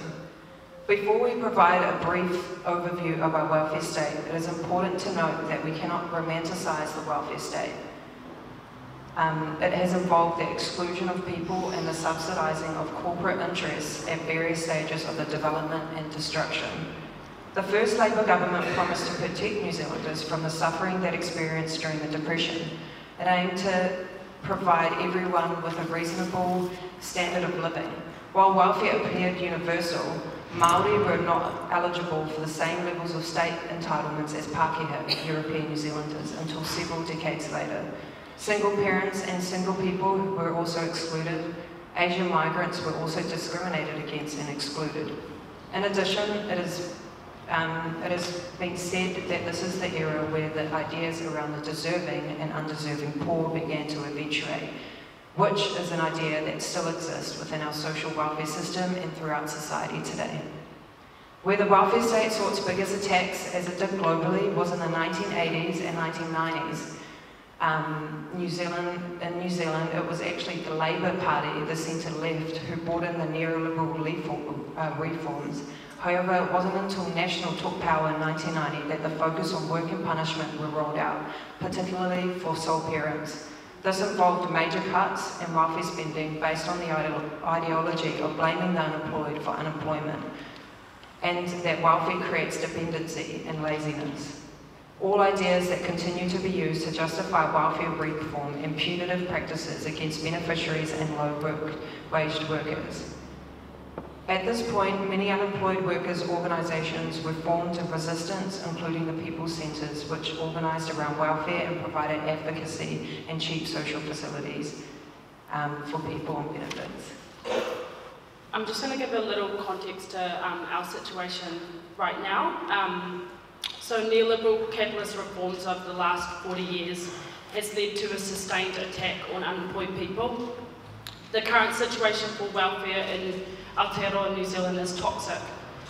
In part, this current welfare system grew from the Welfare Working Group, which was set up in 2010 by the national government, a centre-right government, to review the welfare system, which was also around the time that Auckland Action Against Poverty was set up in response. The report was released in February 2011 and shifted the nature of welfare to be work-focused, with its primary motive to reduce benefit dependency. This fitted nicely with the government's neoliberal agenda to force beneficiaries into low-wage work and to reduce the cost of welfare. This has really transformed our welfare system, built on the foundations of social security, into a system of punishment of the poor. Some of the major shifts that emerged from these recommendations in this report was this work-focused approach, which shifted the benefit to be a job seeker benefit and forced those with disability and mental health into employment. It also involved forcing sole parents into employment, completely devaluing the unpaid work of parents and caregivers. This work-focused approach is supported through a punitive sanctioning system. Our welfare system demonises and blames beneficiaries for the shifts in the economy, which has created a pool of unemployed workers, driving down wages and enabling the wealthy to increase their profits. Work and income currently use sanctions and stand-down periods to coerce people into work. The work people are being coerced into is low-paid, insecure work, which does not pull people and their families out of poverty. The short-term nature of this work, combined with the powers of bosses to end people's contract before a 90-day trial is up, means people are often forced back on the benefit. This places beneficiaries into a poverty trap between low benefit rates and low wages. Instead of the government focusing on decent job creation, people are intimidated into bad work. The welfare system ultimately supports the interests of capitalists and business. This is clearly seen with beneficiaries being made to work for free under the guise of training and education for big companies in New Zealand, such as the Warehouse. As of June 2017, there were 15,619 people who were being sanctioned, many of which were sole parents. One of the particularly harsh sanctions that IIP have been campaigning around, which we'll go into more detail in the next session, is the Section 70A sanction. This sanction involves a financial punishment of $22 to $28 per child per week imposed on sole parents for not naming the other parent on the birth certificate. This impacts on 13,000 sole parents and 17,000 children. 98% of those impacted by it are women and 52% are Māori. Many of the reasons for people not naming the father of their child is to do with violence, threats, and simply not knowing who the father is. This is what makes this sanction particularly harsh. It is racist, sexist, and financially burdens the poor families for situations completely out of their control. The Ministry of Social Development, which oversees work and income in New Zealand, is the third highest prosecutor after corrections and police. One way beneficiaries are criminalised is through relationship fraud, where work and income accuse a person of being in a relationship in the nature of marriage.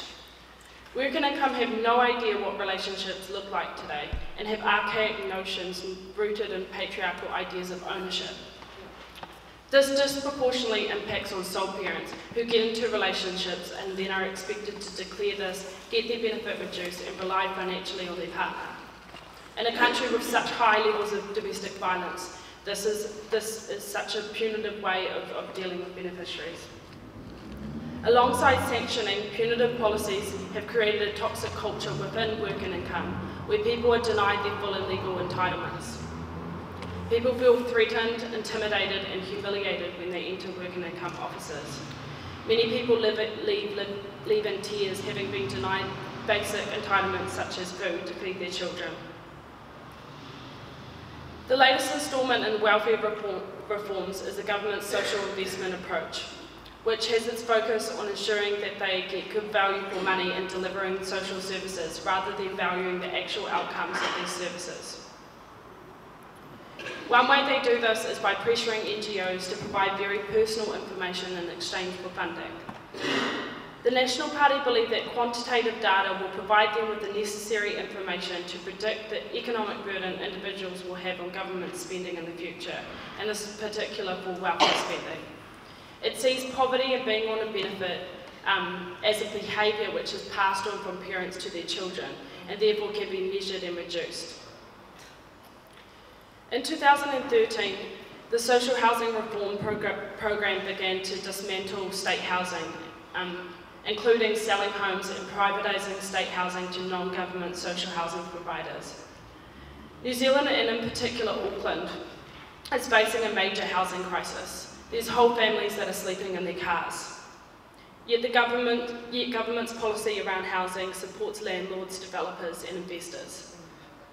There are around 40,000 homeless people in Aotearoa. Work and income are placing homeless people and their families in short-term emergency accommodations such as motels. Many of those in emergency housing are already on the wait list for social housing, but will wait years and may not even ever get access to it. In the meantime, work and income will force them to find private rentals which they cannot afford, with the median rent in Auckland being $500 per week. And where private landlords discriminate against them for being beneficiaries and sole parents. The government budgeted for $2 million a year for 1,400 emergency housing grants. But in the last 3 months of 2016, the government spent $7.7 million on 8,860 grants. So instead of investing in building massive amounts of state housing to solve homelessness and the housing crisis, the government are transferring public money to wealthy motel owners. The dismantling of the welfare state in New Zealand has created a situation where if you are a beneficiary or a low-income worker, you are living in poverty. This dismantling happened through policy shifts, but also ideological shifts. 9 years of a right-wing national government has not only created increased levels of poverty among unemployed and employed people, it has impacted on the minds of people. It has led to an increase in beneficiary bashing attitudes. This was made very clear when the co-leader of the Green Party, Teria Ture, came forward admitting she had lied to work and income in the 90s when she was a sole parent, to show the realities of being a beneficiary in New Zealand. She was ruthlessly attacked by the media and public opinion, leading to her resigning from her role in Parliament. In a country where a welfare state, which was deemed one of the best in the world with universal policies, we now have a situation where it is totally acceptable that people are not getting paid enough to live on with dignity, that people are homeless, that sole mothers are sanctioned. The dismantling of the welfare state was a strategic move from both right and left-wing governments in support of capitalist interests. Thanks, Ness. I'm just going to give a little intro to who we are as AAAP and what our kaupapa is. If you want a more in-depth understanding of our vision, value, strategy and tactics, join our session after lunch on fighting the war on the poor in Auckland. AAAP was formed in 2010 in response to the National Party's new wave of welfare reforms. We initially formed as an action group and in 2012 started doing advocacy with beneficiaries. We're an explicitly political and anti-capitalist organisation, meaning we will protest the government. We do not take any government funding for this purpose, plus they probably wouldn't give us any. Some of our key principles are that everyone should have the right to participate fully in the economy and society. Social security is a human right. Commitment to the realisation of a society which honour tino rangatiratanga, Māori sovereignty. Unemployed people and beneficiaries should not be blamed and stigmatised for their situation and should be treated fairly and with respect by state agencies. Benefits should be livable and enough to live on with dignity. Nobody should be coerced into work. Volunteer work in the community and caring work in the home and elsewhere should be valued. Government should play an active role in helping to maintain and create good jobs across all sectors, private, state and the community. Everyone should have the right to appropriate education, training and income support. Everyone deserves access to a healthy and secure state house. Low-wage workers, unemployed people and beneficiaries should not have to pay the cost of the crisis in capitalism.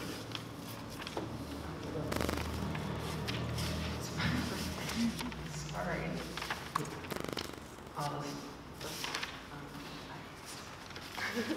Oh no, I found it.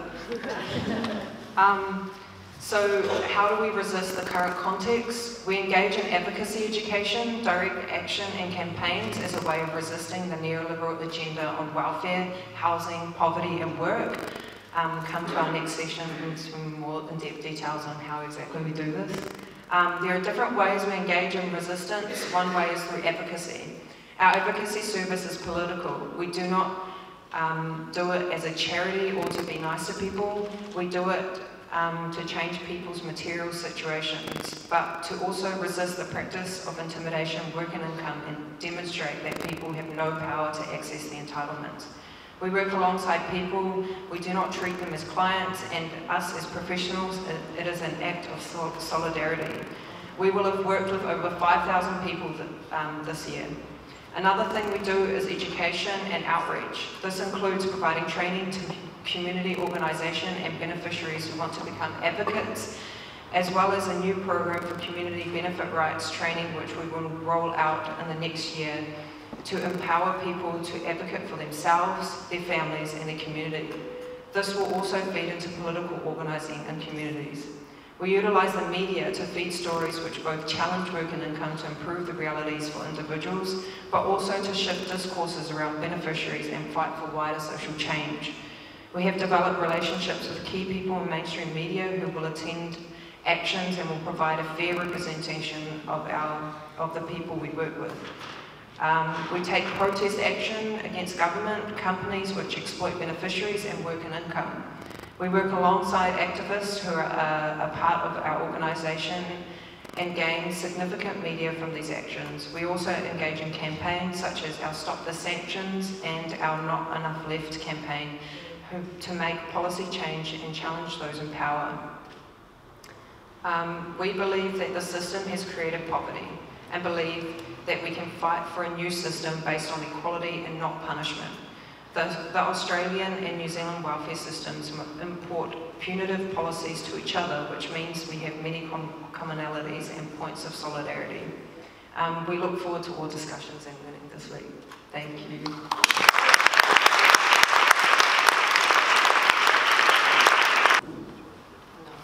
I want to thank John and Vanessa and Aroha for sharing their insights with us at I think a pretty extraordinary session. I know we've got lots more comments and questions, but it's a pretty tight program and we do have to keep going, and I think the next session is going to be pretty extraordinary as well. This is our youth panel, and it's actually, I think,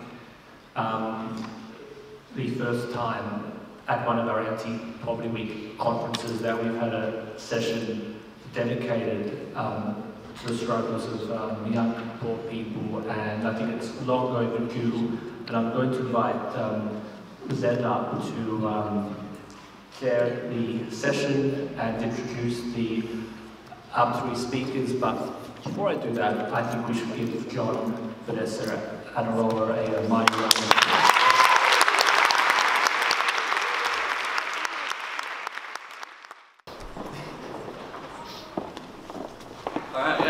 We would like to acknowledge that we are on Ghana land, stolen land, paying respects to Ghana elders and all First Nation peoples, past, present and future. Sovereignty has never been ceded. In fact, continued colonisation has made the struggle for First Nations autonomy even harder. First Nations peoples are first to be attacked by the welfare system, and the government will test punitive regimes on predominantly Indigenous populated areas before spreading it out across the continent. The cashless welfare card, first in Sejuna, for instance, and now in Playford on youth allowance recipients. My name is Zed. I'm a 19-year-old queer white settler, and I've been living in poverty and on youth allowance since I moved out when I was 17. I'll be facilitating this panel. The attack on youth, especially marginalised youth, by the welfare and healthcare system is absolutely devastating. I see too many young people's lives destroyed because of poverty and the lack of support in the healthcare sector. We are told it is our fault when dealing with mental illness and dismissed by the healthcare system to then go through mutual obligations to access basic payments to afford food, housing and healthcare, which further harm our mental health. Youth allowance is the lowest welfare payment, 50% below the poverty line, and has not been raised in 30 years. It is also really cooked because youth allowance fluctuates depending on your location and dependency on your parents. If you're studying or if you're a job seeker, this only perpetuates poverty and mental illness, as many young peeps are unable to live at home due to family rejection and abuse, or their only option is to live at home, meaning their payment is even less or they don't receive any welfare at all. I'm very passionate about resisting these constant attacks and mobilising poor peeps, especially youth, to fight back against these things. I'm really thankful for the panel we have today. This is a great group of young activists who all know firsthand how punitive the welfare system is, especially youth allowance. And yeah, it's great to see some young peeps in the crowd, so thanks for coming.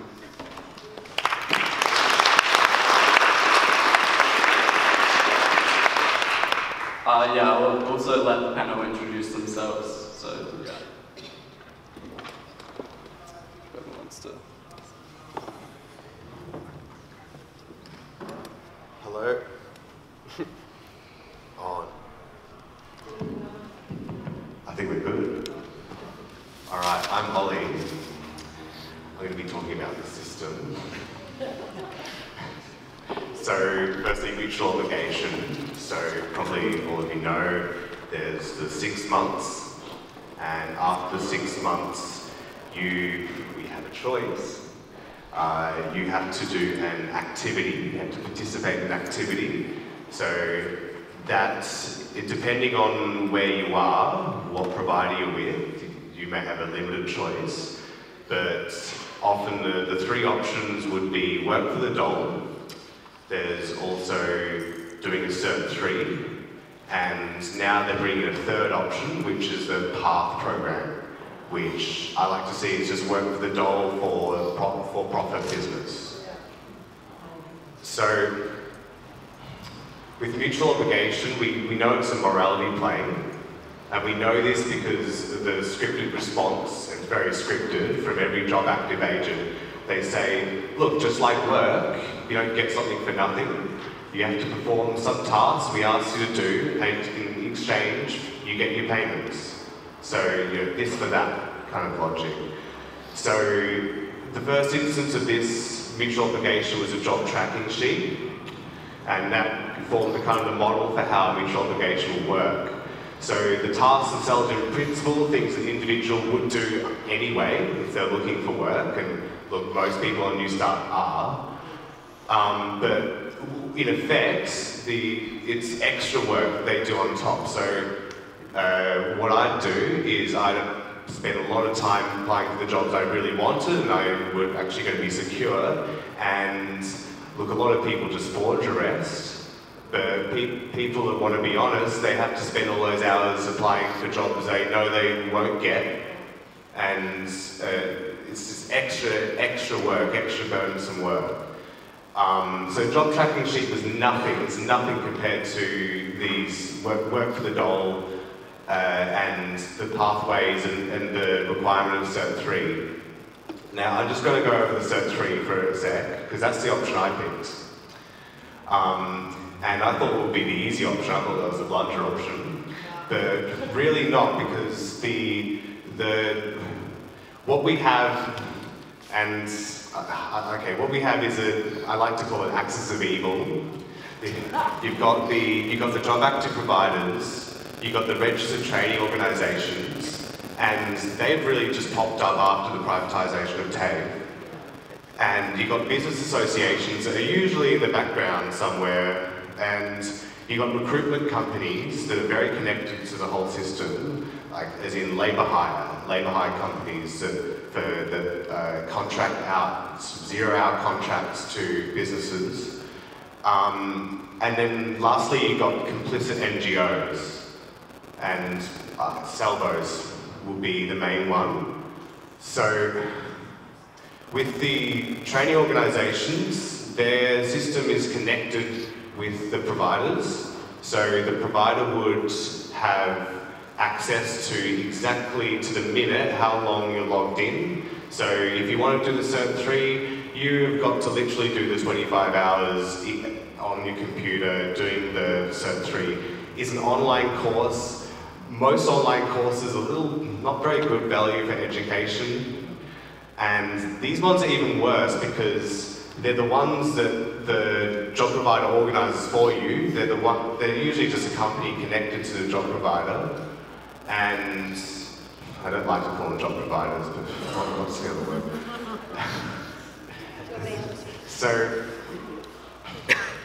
So what we have here is a morality play. The mutual obligation, they've got youth in mind, especially with the Pathway program.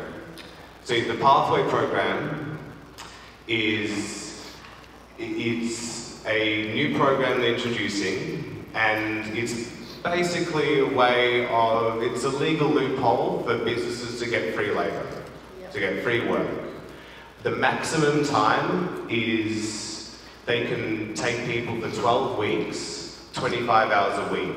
So I did the calculations. So if that person was on minimum wage, then that's 7,000 wages plus super.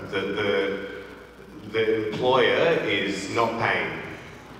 So basically it's slavery. Yeah, we can call it that.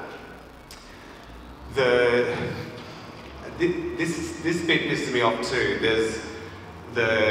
What we have is this carrot and stick approach, where the carrot's kind of missing.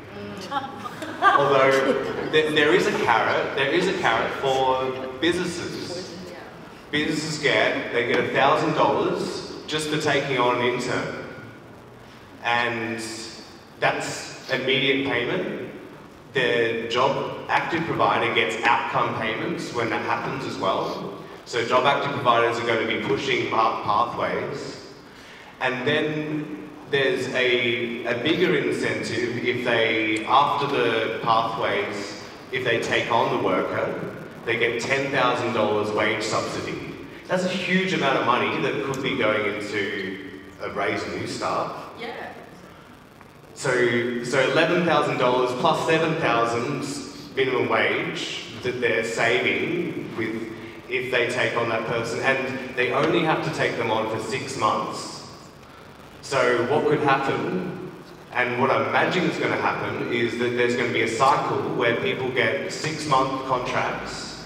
It's most likely not just businesses directly taking on interns. It's going to be recruitment companies. Recruitment companies are already connected to job providers. So the recruitment companies, what I'm just thinking they might do is package in labour hire with Path and offer businesses extremely cheap labour for seasonal periods, to deal with seasonal periods. What's happening already is recruitment companies they're energised by this program. They're energised by the precedent it has, and they're thinking, well, what we can do is we can start putting people on labour hire and paying them nothing. I got a call. This is a couple of months ago. I got a call, and there was a job at a factory, and they said, oh, there's a job trial. And there's a 3-week period, and you'll be paid for the last week. I was thinking, yeah, sure, why not? And it was a place that was close to me, so I was like, yeah, great. But they didn't pay me for that whole period, and I'm still in a sort of fair work dispute with them for 1,500 unpaid wages. See, what happens is there's the Fair Work Act, there's a law, but always, because they know that the watchdogs are sleeping, they know that they can go beyond, and they can push it even further, because if there's loopholes that are being put up where they can get free labour, they're going to push it even further and still break the law, still break the Fair Work Act. But people don't know. People very confused about their rights because of all these new loopholes that are coming about. Look, I think I've spoken for enough. I'll be talking more about Path in my breakout group, but yeah, thanks so much.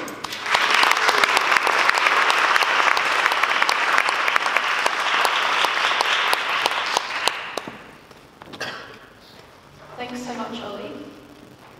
Hi, I'm Claudia. I'm going to be talking a bit today from my own experiences. So as a young person who's been living in poverty and as a person who's done this sort of activism and advocacy work for people on low incomes, my main messages I want to convey today are tackling a lot of misconceptions around young people in poverty, especially the one that we actually have these privileges that a lot of other young people have. I can't even explain how much that's expected, that we all have parents that we can live with, or people who can help us out, all that sort of stuff.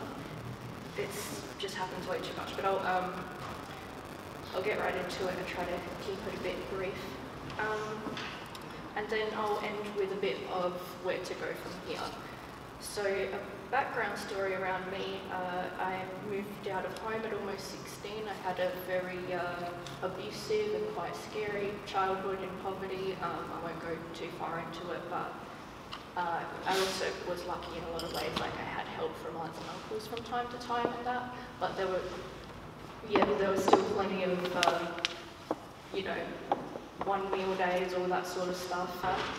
I moved out at almost 16, then worked and did a vet course while finishing high school, and then went on to do a Bachelor of Media with Bachelor of Arts degree at Uni of Adelaide. I did this while volunteering, while doing the stuff a normal teenager has to do, like learning how to drive and all that, while renting independently. Anyway, and yeah, done a lot of volunteering in that time. I tell this story often, and there's often a lot of brags in there, like, look how much stuff I've done. What I don't tell people often is the reason I explain that whole story, and that's because when I don't explain it, it's expected that I show what I've done to try to get out of my situation. All the time, it's just assumed that I can just snap my fingers and get out of this tomorrow. So even people who are close to anti-poverty sort of advocacy and that, I try to talk once every few years about issues with rent assistance and that, and they'll say, you know, anyone who is able to be on Centrelink shouldn't be on Centrelink. Like, to me. And I'm like, okay, so who is that, sorry? And, you know, there's so many people, this happens all the time, people try to sidestep politely around, I don't think you actually need any of this, I think you just want to be in this situation. Which, you know, I didn't go through all of that to deal with all the shit I deal with. So anyway, now I'm one of the more well-off people in poverty, like, but no, it's true, yeah, I have like all these, yeah, I have middle class poor. Yeah, middle class poor, yeah, exactly. So yeah, I have things like I maintain a car that I've borrowed and all that sort of stuff, and but that can't be done without working and living on my savings while I do full-time study. Yeah, so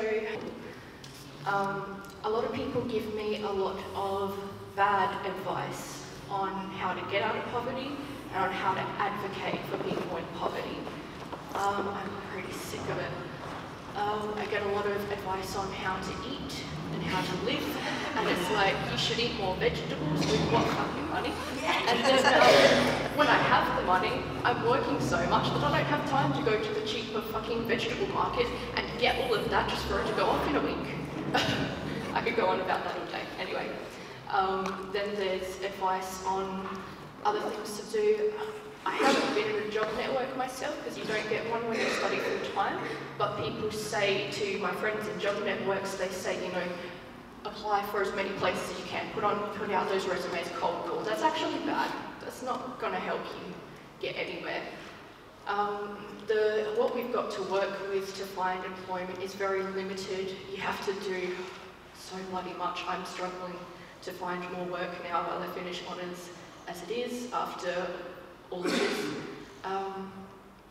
But what you have to work with is volunteering in places that you have to find yourself, then you have to find the ones that will actually train you in and give you employable skills. And yeah, things like study in places that are actually recognised. So as Ollie said, a lot of those places that are recommended by job networks and things like that, the courses, they aren't recognised well enough for a lot of employers to want people with those qualifications. One other very important thing is that first, yeah, the dialogue generally goes, all right, you're poor, what have you done about it? Then I tell this story. Then they say, oh, well, why don't other young poor people do all the stuff you're doing and that? Generally they are anyway. It's a common misconception that we're not. We're all taking shit jobs, shit internships, doing hundreds of hours of unpaid work to try to get more employable while working wherever we can. With people who are not doing that, they point to those people and try to use people like me as an example against them. The idea there is, oh, they should be doing this like you're doing to show that they want more work or whatever, and I'm like, no, that shouldn't be your stance. Your stance shouldn't be, look at what someone else is doing. Your stance should be, look at all this work I've done. It shouldn't be this hard. It should not be this difficult. People should not have to do all the things that I've had to do and sacrifice. People shouldn't have to do all the things that the people who've all told their stories up here have had to do. It's just ridiculous.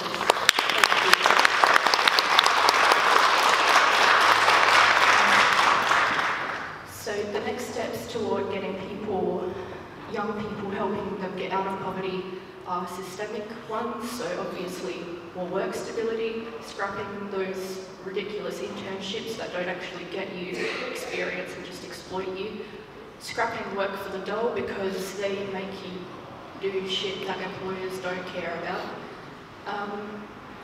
And the idea of the basics card is disgusting. It actually would screw with us. If I was put on the basics card, I would be screwed. Like, I would be on the streets. Anyone who tells you this saves lives, this helps people out of addiction, or this helps people out of poverty, they're bullshitting. Then I just want to close with a bit on where to go from here. So we know that we need to organise, we know we need to act and advocate and educate. I want to provide a bit of advice about some first steps about how to get there.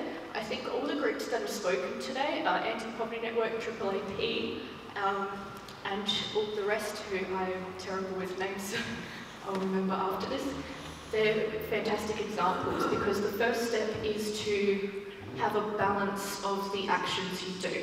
So the advocacy work that Anti-Poverty Network and the AAAP do, as my friend Jordan has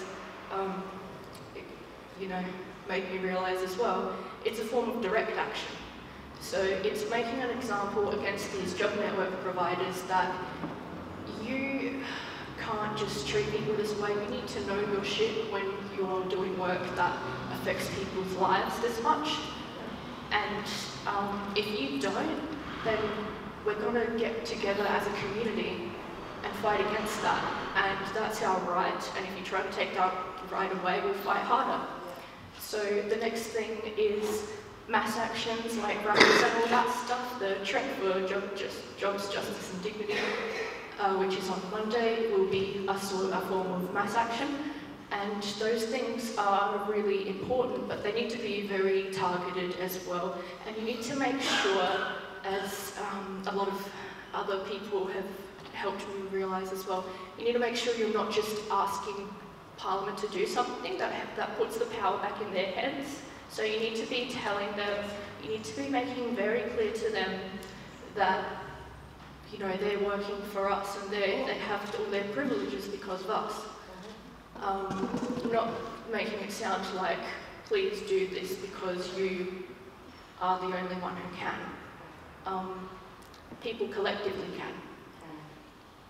And I think the other thing is, make sure you're communicating clearly to your different audiences. So you're communicating to other people who are on your side, you're communicating to other people who are open to your story and your side of things, and to Parliament and, you know, government sometimes. And in your action, you need to make that clear. For my advice for young people trying to get out of poverty or needing some help with a bunch of different complicated situations, I would say talk to other people who have lived in poverty, because we have a lot of tricks of the trade. And we have a lot of knowledge that a lot of institutions might not. So So yeah, feel free to talk to each other and help each other out. So yeah, thank you so much for listening to my rants. Please help youth in poverty by helping people put their judgments aside and continue to gain an understanding through events like this, and continue to do what you can to fight against poverty. Thank you.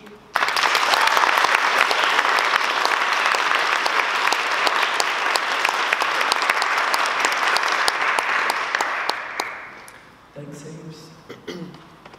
Thanks so much, Anti-Poverty Network, for having me. I also wanted to acknowledge that this is a colonial occupation of Kohana land. And thanks to everyone who's shared their stories. A bit of a content warning. I might mention suicide, family violence, and gendered violence. So I'm trans. I'm genderqueer trans femme. I've travelled from Melbourne, so-called Melbourne. It's actually called Naarm, on Wurundjeri land. And being trans means that I don't identify with the gender that I was coercively assigned at birth.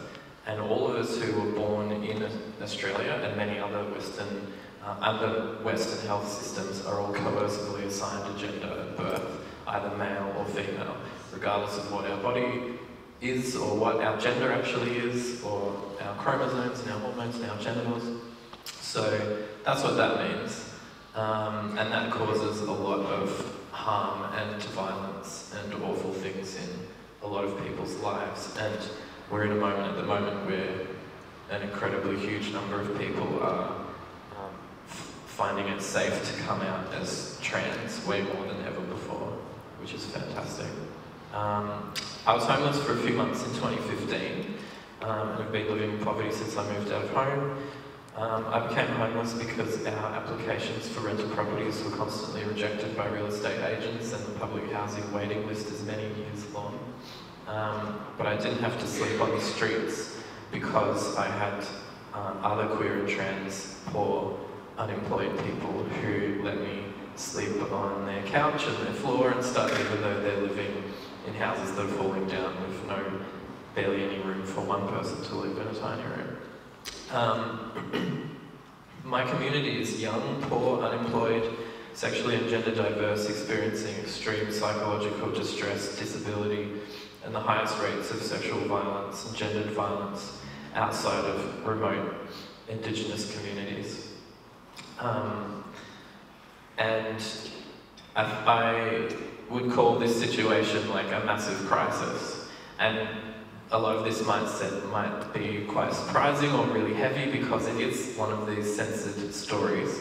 There is a massive population of young, poor, marginalised queer and trans people in Australia, and a lot of them are fleeing to Melbourne, inner Melbourne, where there are more services and most importantly where there's like a massive community of young queer and trans people, and we support each other.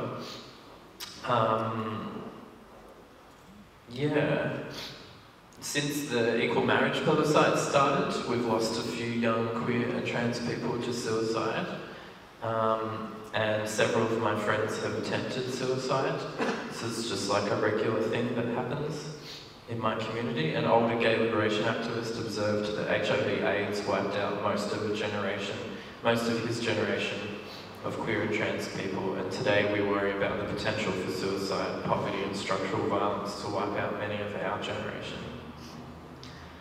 We're told we don't deserve to exist. We're being sacrificed by the state to maintain patriarchy, heterosexuality and the gender binary, and sometimes we can't keep surviving. But we have strong community and we're supporting each other to survive in key places around Australia. But queer and particularly trans youth living outside inner Melbourne are experiencing increasing family violence and rejection, having to leave home or being kicked out, and then nowhere to go, becoming homeless. And my community is picking up the slack because no one else cares about poor and homeless trans kids. Poor and marginalised queer and trans youth are largely unemployable. We need cash welfare under capitalism to survive under capitalism. And services, when we try and access services, we're denied access. 1 in 3 trans people are denied access to basic health services at GPs, discriminated against and attacked as well. Services are not accessible. In Victoria, there's only 7 beds that are accessible and relatively safe for homeless trans youth.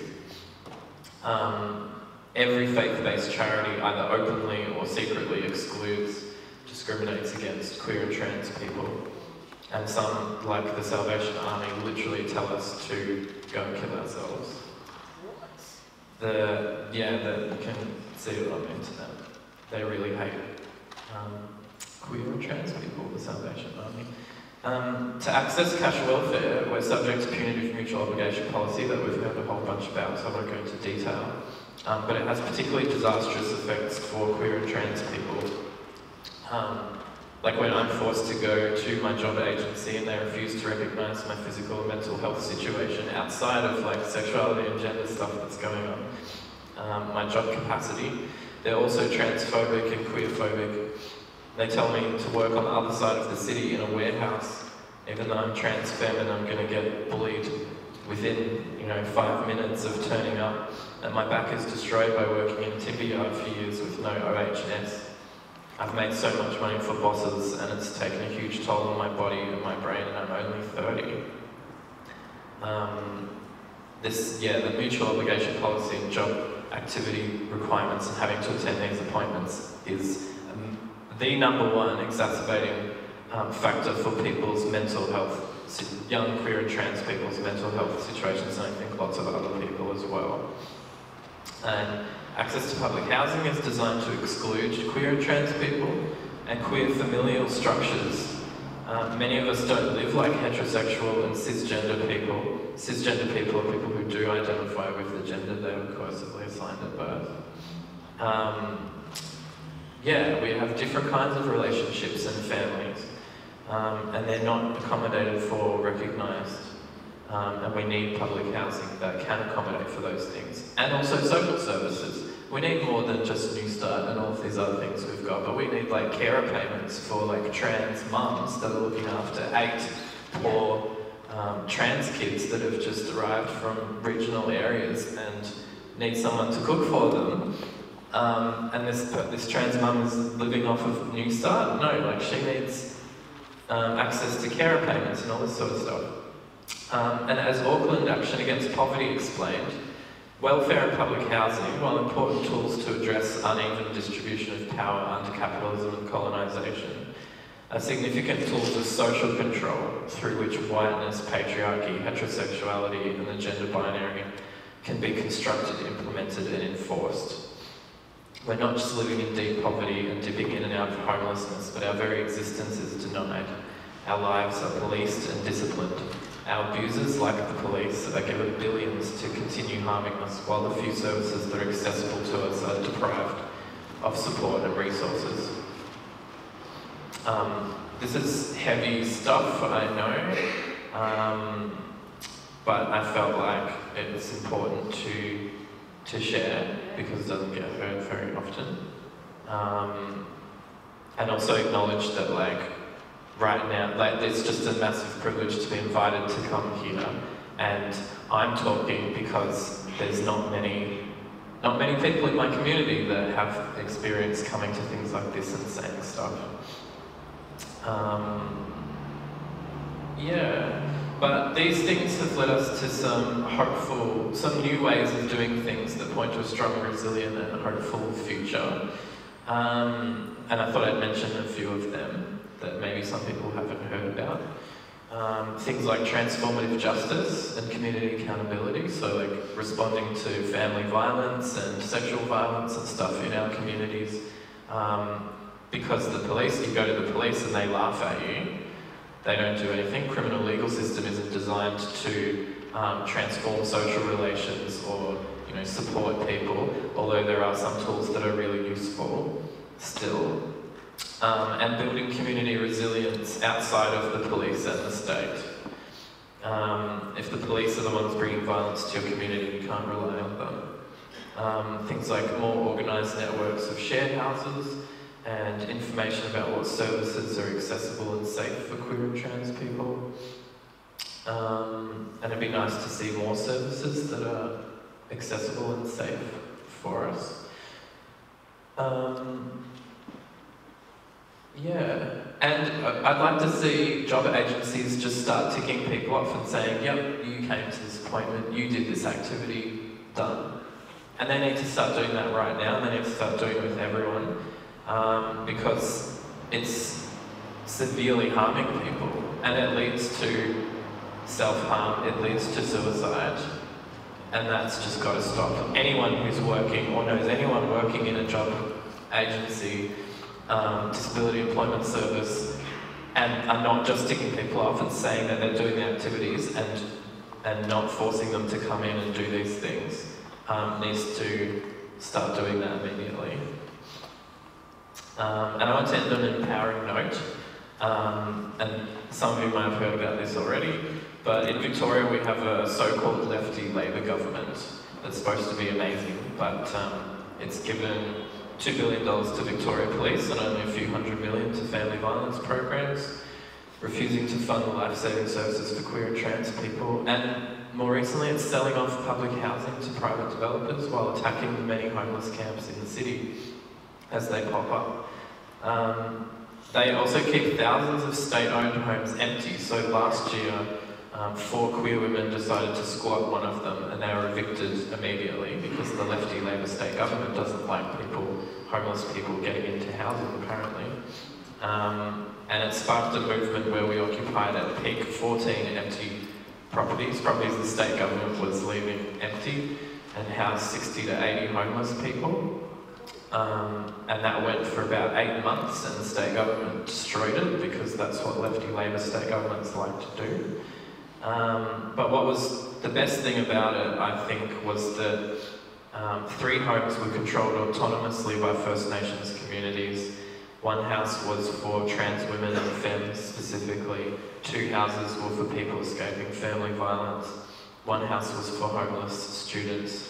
And so that campaign really centred and prioritised people most marginalised.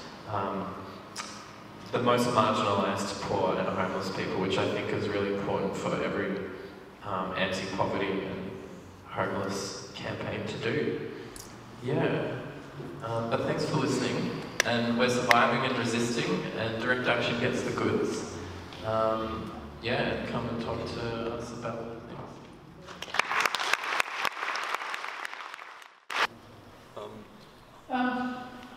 I just wanted to ask, which I haven't heard anything about, young teenage mothers, or, are they treated the same, or back home, I'm pretty passionate about this because I deal with a lot of teenage mothers back home with AAAP, and the providers there are mean.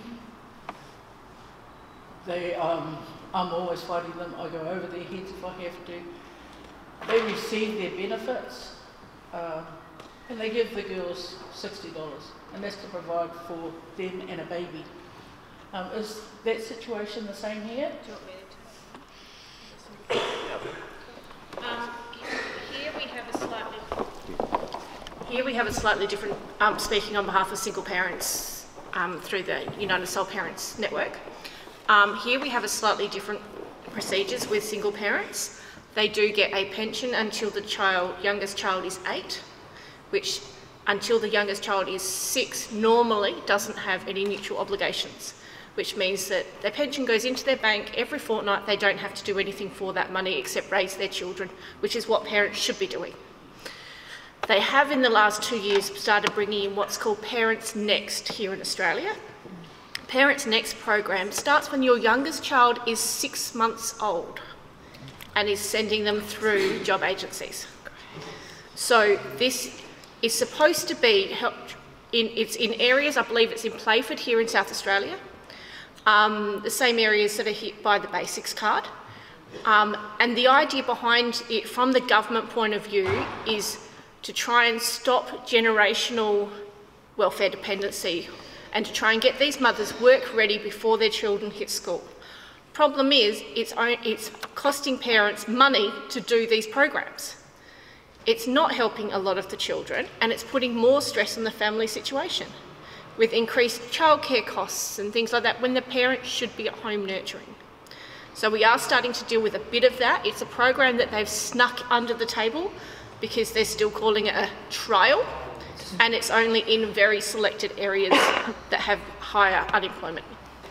This is our final large group session for the day before we can all go home and try to assimilate the wonderful information and lessons and stories and various forms of inspiration that today has been all about. I know that I have had a wonderful time, and I know that I want to extend my thanks to everyone who's been involved in organizing it, everyone who's spoken, everyone who's come from, some people from quite, you know, across the oceans even. And I also, of course, want to recognize again that all of this occurs on Kaurna land, that settlement and colonization are continuing processes in various ways that continue to affect and oppress and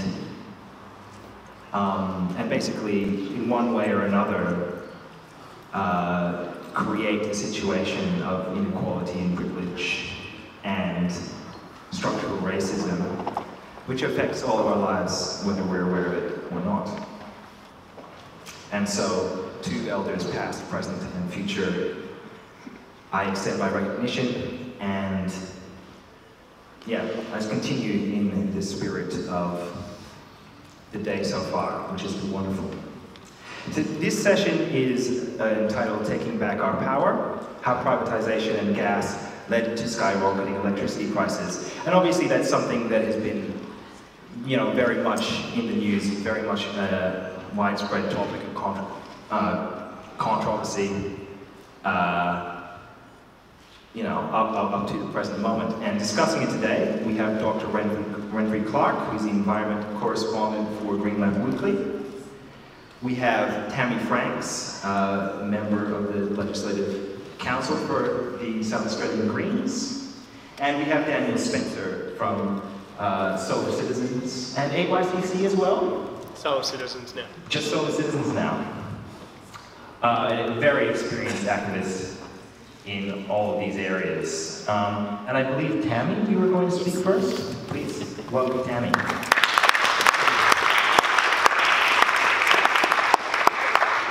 I'm going to set the stopwatch because I know we're on short time now. So I'm going to give myself 10 minutes max, okay? I'd also acknowledge that I'm here on Kaurna land and acknowledge all of you for being here and standing up for your rights, pretty much, and also being willing to be educated and to educate. I really appreciate at the end of the last session that I just experienced, and I'm sure you wish that all politicians would be more educated about poverty. Something that concerns me is that as somebody who's not a technical person, so I'm not going to talk about the technicalities too much of our power supply. I know that both Renfrey and Dan will do that. It actually really annoys me that any of us have to know what on earth is going on with our power and have to get into the detail of the technicality because it's going so damn wrong. That is why we've all had to suddenly brief up and become experts. Actually, the lights should work, they should stay on, absolutely. They shouldn't be powered in ways that kills and hurts and, you know, is causing global warming or pollutes our planet or makes people sick in the areas where the industries come from with that power. And certainly, we shouldn't be doing it in a way that most punishes the poor, and yet we are. That is where we are right now. There's no clearer example of, I think, of that wrong way that we've turned than when we come to energy prices. So I'm not surprised that you've created a forum here today. It's almost perverse to think that, in fact, we sell our gas at a cheaper price to the overseas markets than we can buy it here. Not just in South Australia, but in Australia. In fact, at first, the first time I heard that, I thought that must be wrong. How can such a thing happen? Well, the way such a thing happens is you go back to 2002 and a deal done under then Prime Minister John Howard, where indeed we flogged off our gas without first setting enough of that aside, and indeed doing a deal that locked us in for a long time to come with those prices. Then the market changed. To rub salt into the wounds, as part of that deal, Australia got Wang Wang and Foodie in the Adelaide Zoo. And then they sit there and continue not to breed and be incredibly infertile. I was reading up on this today and I just thought, why hasn't anyone pointed out the dumbness of both of those deals? Not only did we get dudded on gas prices into our future, where we're now seeing that situation where gas costs us more here than it does for the markets that buy it from us when we export it. But indeed, we've got those pandas there as living proof of the folly of our ways some 15 years ago. Back in 2002, it was being touted as a wonderful deal and everyone wanted to be the owner of that deal. Well, these days, of course, we know it's probably one of the worst deals Australia's ever done. A finite resource being sold off without protections. What an error of judgment by our politicians. But what an error of judgment it is to think that essential services should be controlled and bound by markets. Essential services should be in public hands. It's as simple as that. The Greens know that markets are not the solution when it comes to essential services. Whether that's privatising our power networks, as we've seen here, obviously in South Australia, both Sagasco and ETSA. We shouldn't let the Labor Party off the hook, but I'm certainly not letting Nick Xenophon off the hook. When it comes to the privatisation of ETSA, Nick voted for a second reading debate on that bill. If he hadn't supported that back then, he would have never seen the Labor rats then vote for the third reading of the privatisation of ETSA. So he supported the debate, which made it possible for that privatisation to happen. We have gone the wrong way when it comes to our policies in general. Those policies are driven by greed, and nowhere is that greed more evident in the fact that it's retailers that are making a monster here as well. Retailers who don't create the power, who don't provide the power, they just sell the power, and they sell it at an enormous markup. And again, rubbing salt into the wounds. You get penalised for being too poor to pay. You get rewarded for being rich enough, and you get penalised for being too poor to pay. That should not be happening. That should not be allowed under consumer law, even in a market system, even in a deregulated system. What I am proud to say is that the Greens will keep fighting to re-regulate the systems wherever they occur. I'm pleased to see the Weatherall government start talking about this, that we need to take the power back in South Australia, and we need to stand up to these market forces. But it's been Labor and Liberal and the old ways that have actually done the market's bidding for so long. The reason for that is they are the corporate parties. They are dictated to by the corporations. I don't think there's much difference on so many issues, and this is one of them when it comes to Labor and Liberal doing what the corporates want. It's pretty simple. We need some policies now to ensure that those who least can afford it are most able to manage it. Whether that's putting renewables on the roofs, not just of those houses that can afford it, but indeed prioritising schemes and programs to make sure that social housing, that housing trust houses, that renters' houses are actually prioritised, that those houses are retrofitted, that people have a place to live that isn't actually sucking extra energy because it's badly built and actually bad for their health to boot. Coal is not the way of the future, we know that. We know it caused illness. Gas has been a farce, and it is still a fossil fuel, and it is still a dirty, polluting fuel. We need to move to 100% renewables, and we need a cleaner, fairer future, and we need to do it in a way that nobody is left behind.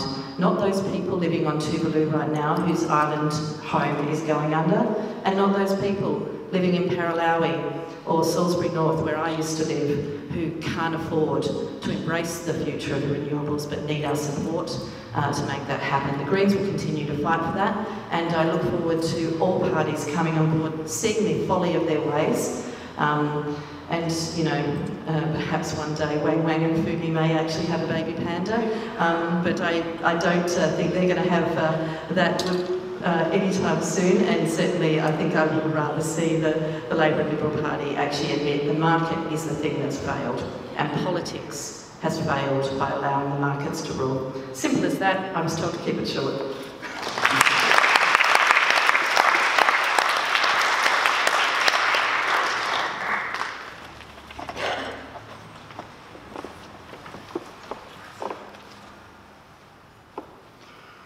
Okay, well, South Australians, especially the poor, are getting skinned on their energy bills. The figures here from the Advertiser. In the past 12 months, demands for food handouts from Food Bank have risen by 21%. What a coincidence! Just this year, electricity prices have also risen by almost exactly the same figure, 20%. More than 35,000 SA households now behind with their electricity bills. Average debt, $876, up by 20% in the past 2 years. So it's bad and it's getting worse. What a strange thing for Australia, which traditionally was a cheap energy country. Lots of coal, lots of gas. Well, for some time now, there's been no new construction of coal-fired energy. So, what does Australia do? It turns to gas. This is at the same time as Australian gas exports have been rocketing. Under Rudd and Gillard years ago, construction has begun on 3 new liquefied natural gas terminals at Gladstone in Queensland. They were chasing Asian prices for gas that were 4 to 5 times those in the Australian market. The assumption was, well, there's going to be plenty of Eastern Australian gas to keep those liquefaction plants supplied. At the same time, there'd be plenty for Australian consumers. Not so. The coal seam gas, which is what it mainly was, coming from New South Wales and Queensland, turned out not to be as cheap as was imagined. The resources out there were more difficult to access and more expensive than the geologists had calculated. Problem. So where do you get gas? When you've got these gas contracts and you have to keep supplying it, what you do is you plunder local gas supplies. You go to the Cooper Basin in South Australia, you go to the Otway and Gippsland basins in Victoria, and you take the gas that's been the mainstay of Australian domestic supplies, and you liquefy it, and you send it off to Japan, to Korea, to China. And as Tammy has explained, you have this absolutely absurd situation pretty soon where Australians are spending more, Australian consumers, domestic consumers, are spending more for their gas than industrial consumers in Japan and Korea. Adding to the problem is a lack of transparency in the whole industry. We don't know what the prices are that the companies are charging one another. We don't know what the reserves are, how much gas they've got left. In these circumstances, people get very worried.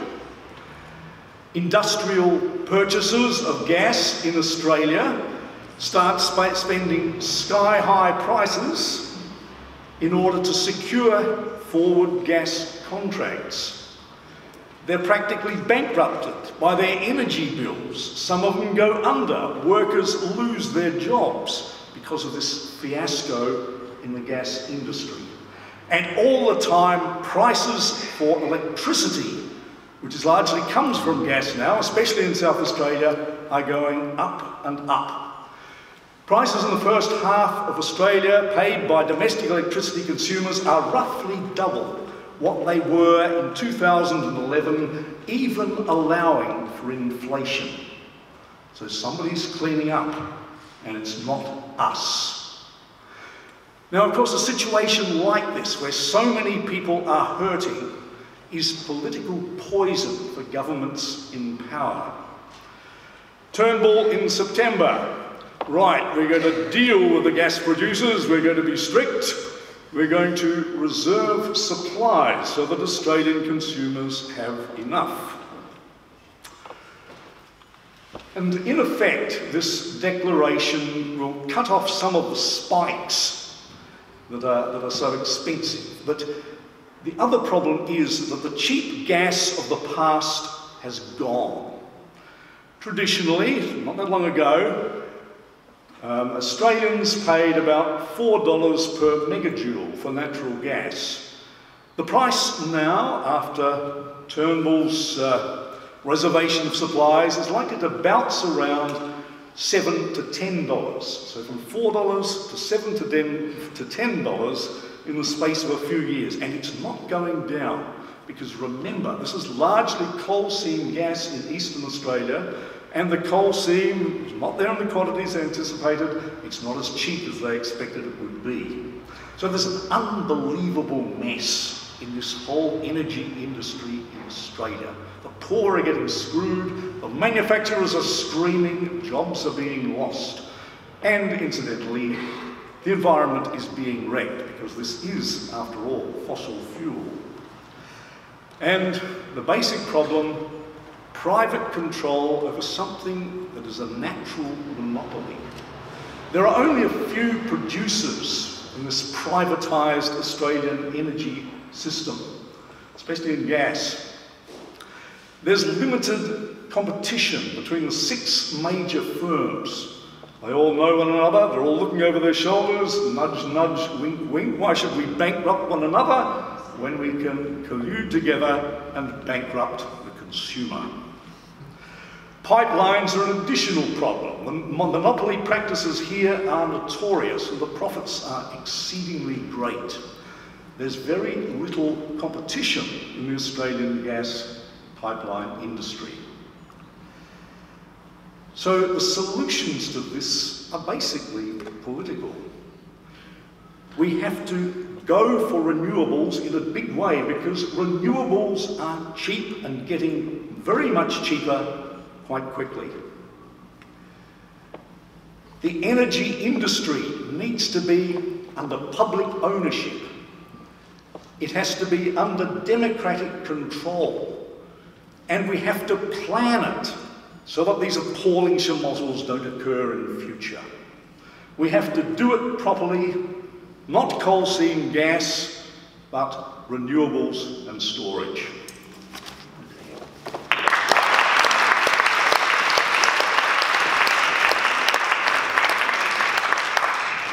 Hey everyone, yeah, thanks for having me speak today, and all of you guys for coming out. Yeah, so building on what the others have already said, we are in the midst of a big transition in energy here in Australia, both in South Australia, which is probably going a bit quicker than everywhere else, and the rest of the country is slowly catching up. And the way that we can do this transition is either going to be as fast as it needs to be, because we've got to deal with climate change, and it's going to be fair, and we're going to plan it. We'll have just transitions for workers who are in coal-fired power stations, and we'll be putting in place policies that actually support people to pay their power bills and access clean energy. Or we can do what we're doing now, which is pretty much an unplanned, unfair, slower than it needs to be kind of mess, bit of a disruption that's causing things like power price spikes for everybody, especially in a privatised market. We're seeing gas price spikes higher and higher, and people are getting left behind. And you know, some of the figures that Renfrey quoted before from Food Bank are pretty shocking. And so to deal with this, you know, we know what the problems are, and we've heard a bit about it: privatisation, gas prices, political inaction. These are all things that have caused the problem, but we also are going to need some solutions. And the good news is that renewable energy can be that solution. It is cheaper than any new fossil fuel power station that you can buy.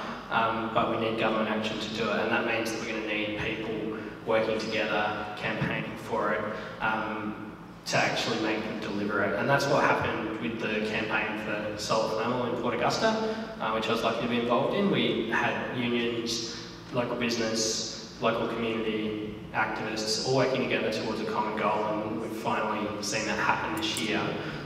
So I think if we want to see a just and fair transition to clean energy that supports low-income people, all South Australians, to access the benefits of clean energy, then we're going to need to work together across our movements to actually deliver it. And that's, you know, it's a great opportunity, but it's also challenging.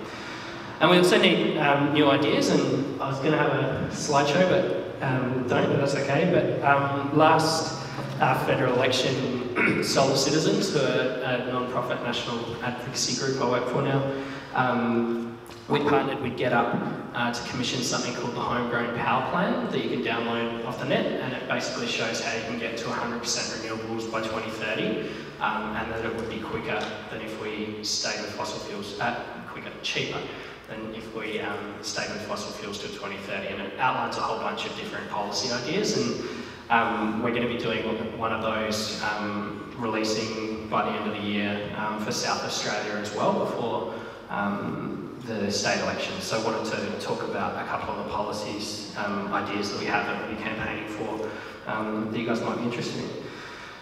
Yeah, but before that, talk a little bit more about the problem. So we are paying way too much for our electricity. It's pretty obvious, it's not a surprise. But sadly, there's not one silver bullet. Yes, we can control gas prices more, we can transition to renewables, but there's not going to be one thing that we can do that's going to make power prices come down straight away. We need to do a whole bunch of things. And the other reason that it's become like that is there's so many factors that are actually driving this, and that's what gives people like Tony Abbott the ability to run rampant over energy politics for the last 6 years. So there's been about 7 key factors, and privatisation's made them all worse, that are driving power prices to go up, as well as pollution. So we've got old polluting generators. A lot of our coal stations are getting close to 50 years old. They're clamped out, trapped out, they need to close. They're getting to the point where they're unsafe. Hazelwood would have had to pay millions and millions and millions of dollars just to comply with work safe notices to keep operating in Victoria. That's the power station that closed pretty recently. So we've got, when we've had these old polluting generators, we haven't had any policy certainty, especially at the federal level, that's driving new renewables and storage to be built. We've had a lot of new wind farms, which are awesome, but we haven't had the policy settings to drive the new on-demand plants to go with it. And that's the problem that we had in Port Augusta. So we had the coal station closed, but despite the work of a lot of people, neither state or federal government had put in place something like the solar thermal plant to get underway until after it had already closed. And ideally, you know, they would have been working on that transition a lot earlier. We've had ideologues playing politics with our energy system, getting in the way of every idea. And, you know, just, when was it, Monday, Turnbull came out with a new policy to have less renewables and more coal. Well, that's what he says. We'll see how long that lasts. We've got rising gas prices, and we only need to look to that other country called Western Australia to see where you could have a lot lower gas prices. They have a domestic gas reservation policy, so they reserve a whole bunch of their gas for the local market, and they're not paying anywhere near what people are paying on the East Coast. So we know how to do it, we just need to do it. There's a whole bunch of outdated rules of the game, rules of the energy system. If you want to talk about privatisation failing, nowhere is it more clear than the Australian electricity market. The national electricity market was set up to be, you know, the neoliberal privatised kind of wet dream, and it's, you know, it's not working. They had everything that they could possibly want, and it's not working. So these rules are not only not working now, but they're getting in the way of us doing anything better. So to fix this, one of the ideas we're putting forward is a publicly owned retailer, specifically for low-income people, anyone who's on concession schemes. You could make it the default retailer for anyone in public housing, and this retailer could act if the state government owned it, not just as someone that's, effectively setting the price of your electricity, but also an energy services company to help people on low incomes access solar and storage and energy efficiency that have been too long locked out. So we're going to be launching that hopefully next week and campaigning for that ahead of the state election. So yeah, if you guys want to join that campaign, that'll be great, and we'll do questions. Cheers.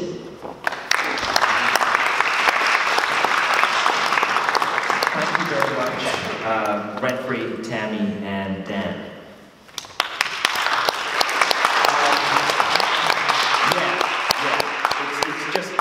It's just sort of telling that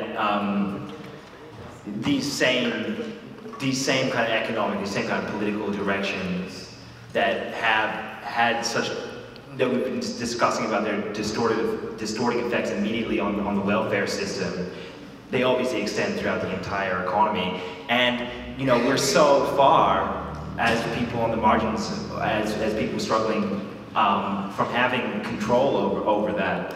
And I thought there was kind of an interesting parallel between the retailers and their ability to gouge prices and the kind of parasitic effects of middlemen, such as the job agencies and the recruitment companies and so on in the job market. And so, yeah, all these parallels. It's almost as if we're in some kind of massive capitalist system that's fucking us all over. I don't know. Anyway, before questions, I actually have Adrian Nipris from Uniting Communities, who just wants to take a couple minutes of our time to discuss projects that they're working on to help people on low incomes get energy savings and meet their costs in that area. So, Adrian, please come up. Thank you very much, and I also acknowledge being on Kaurna land. Uniting Communities is an organisation that was established because of our concerns around the impact on poverty in this city, and that was a very long time ago, and we're still here because there's still significant issues around poverty and a lack of fairness. And one of the things that we've made a significant pitch on is around the cost of energy, because as it is a basic necessity of life now, when it looks for people's components of their income that they can actually have discretion over, energy is no longer one part of that. And so what we find, not surprisingly, when your income remains low or fixed and the prices skyrocket, then that is a major recipe for disadvantage. And there are two ways to deal with that. One way is to assist people individual by individual, and Uniting Care Wesley Bowden and Uniting Communities, along with other relief agencies, are assisting people by providing information that would help you understand how to reduce your energy costs. We've got a table out there with some information. I must say the South Australian Government's pretty good on this too, and we will do our very best to try and assist people as to how to reduce their energy costs. But of course, the real issue is not the fault blame issue that you're using too much energy and you should be switching off the lights. I always hear my father when I say that. It's all about the decision that was made intentionally to privatise the market. And who on earth would have predicted that a number of large multinational companies who have very dubious histories on paying fair tax would for a moment gouge the system when given the opportunity without regulation? We must be so perplexed that that could have possibly happened. I am just so stunned. I mean, these are some of the concerns that have been raised for a very long time. So the other part of what we do is we agitate politically. We give full credit to some of the people in Parliament, like Tammy and her colleague Mark Parnell, who we think really do understand this and have let go the umbilicus with the corporate sector. But we also make sure that what we're putting forward actually balances our need to reduce our impact on this environment. The last thing I want to mention, and though I can give full credit here to, in fact, probably Mark Parnell, but the Greens, is there is a project funded called CALF. It's got nothing to do with my legs and nothing to do with little animals, but it's got everything to do with reducing the cost and the impact of water, and recognising that when they did change one of the bills, a water bill, they were very generous in that they shifted the cost of water provision from landlords onto tenants, which I must find a little surprising. I've been both, and I would have thought that landlords were probably better placed to pay those. And so what that means is that there's been a real challenge for people on low and fixed incomes, because in addition to paying escalating energy costs, you've now had the benefits of having water costs transferred to you, both in terms of consumption and rates. So we've got a project going. If you're in that situation, we'd love you to fill out a survey form. We like to work from a base of evidence in the work that we do, even though we do have our own opinions, and we like to present that evidence back to the Parliament and back to funding bodies like the Department for Community and Social Inclusion to recognise some of the hardships that people are facing. I'd like to congratulate the Anti-Poverty Network on putting on this show. It is so good. I think, if I can dare say, Jesus would be proud that someone's doing something for the poor. Thank you.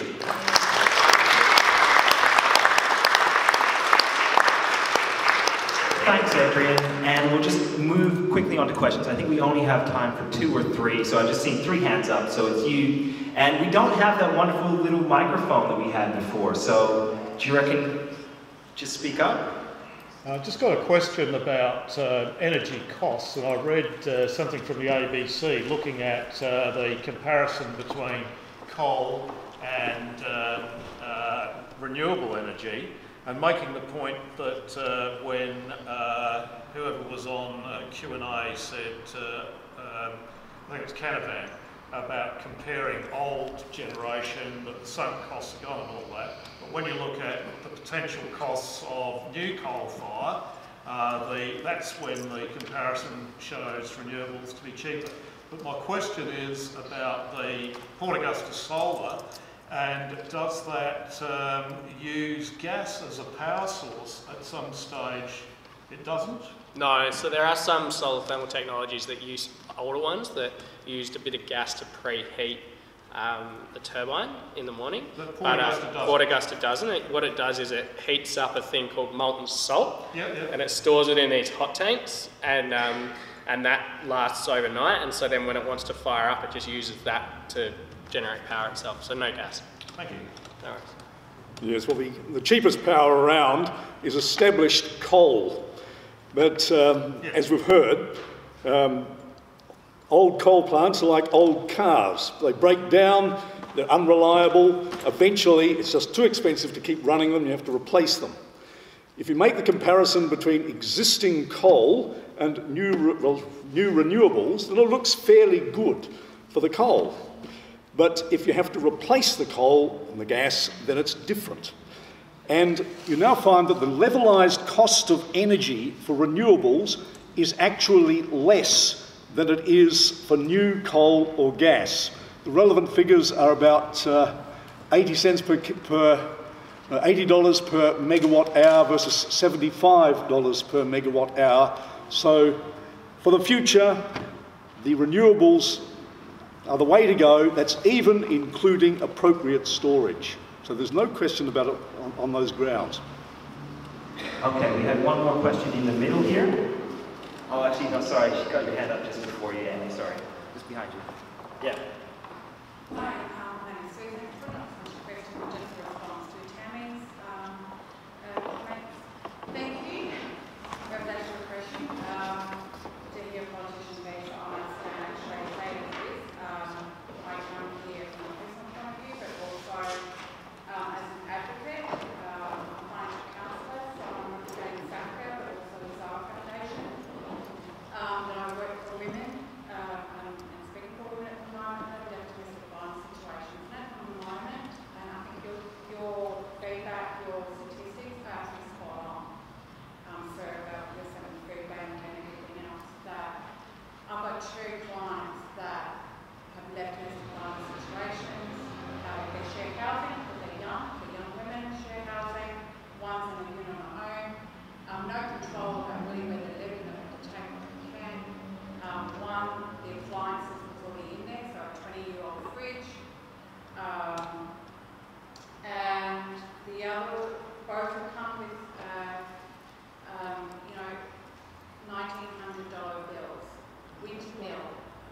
one in particular, where the summer, their third bill, that two sort of autumn and summer bills were around $400, and that jumped over winter. And this other lady, you know, it's her first bill, they've only been there 3 months, they've no control over the fridge, the landlord put it there. And so I'm doing all the work that financial council has been involved to do, accessing all the energy audits, range energy advisor programs, absolutely brilliant. Some of it is around energy literacy, full understanding of appliances for the young people, energy staff. But what I really wanted to stress here is people are going into debt and they're not getting out of it over electricity. I'm seeing people go bankrupt. I'm seeing mothers going without food and medication so they can pay the electricity bill. I'm all for, okay, not about blaming the individual, but what about some of the energy companies? That this energy company.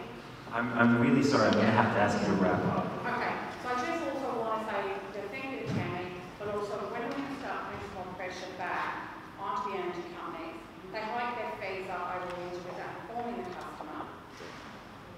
And this is bigger than what people are saying. We are having people going into debt, going bankrupt over electricity. Yeah. And that's not going to change.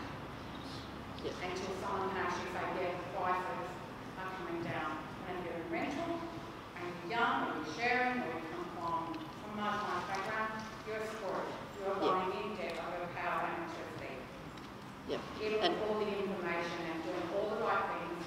I don't know, so this couple doesn't know how to say whether she can install awnings like the resort at told them to have. Tell them handling it. You know, they don't have some help, so thank you. Yeah. I appreciate that.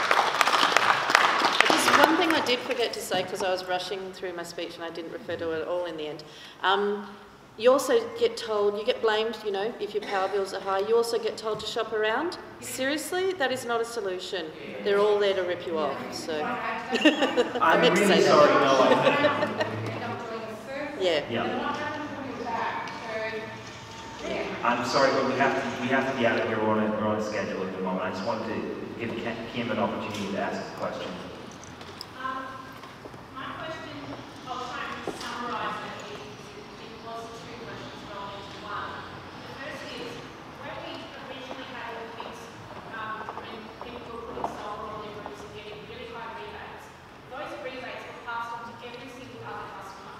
What protections can we put in place in the future that means that the people who can't afford or can't get access to the new technology are not putting the bill for those who can afford the systems on their roofs and be able to get off the roof?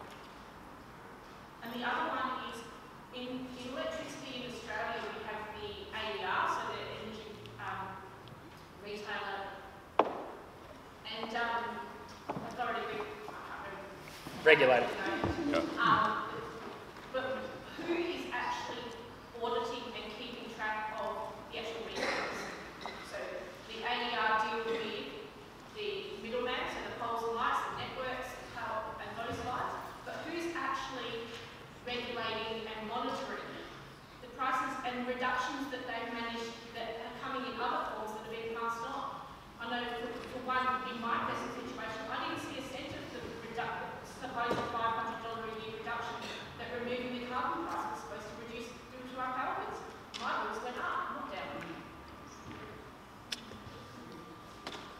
Just on that, I mean, the supposed $500 increase that you were going to get was actually bunkum. But at the same time, the Greens ensured that the tax-free threshold went up from 6,000 to about 19,000, and that actually stayed. And that there was a range of provisions there that we put in to make sure that low-income people actually got that benefit.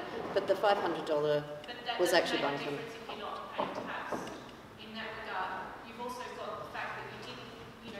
From 6,000 to 19,000.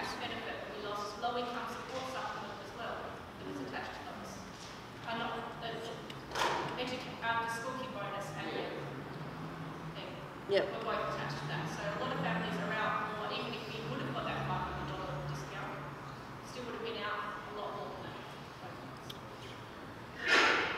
than that. Just on the feed-in tariff, because a lot of solar citizens, people are on those.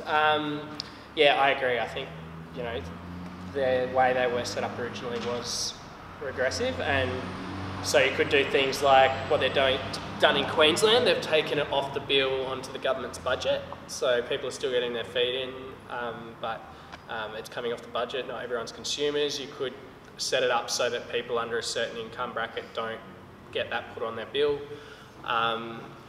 One thing we've been throwing around is whether you could do some kind of opt-in trade-in of your feed-in tariff. So you could trade in your feed-in tariff for some funding to get a battery, and then a third of the saving of you getting off the feed-in tariff is then reinvested into something like a public interest retailer, or, you know, policies to support access to the other things. And that's fine for those who want to buy the systems and to get the systems.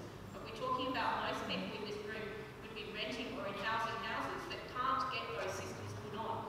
And we're paying the 50% Yeah, that's what, feed-in tariff that people are getting. that's what I'm saying about making it so that you're moving that 44 cents off your bill onto the budget, as in the state government's paying for it, or you make people under a certain bracket exempt from it.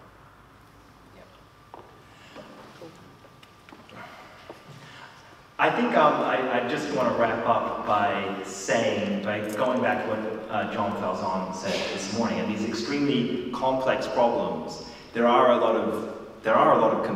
of complexity when you look at, you know, the details of the problems and the details of the policies around them.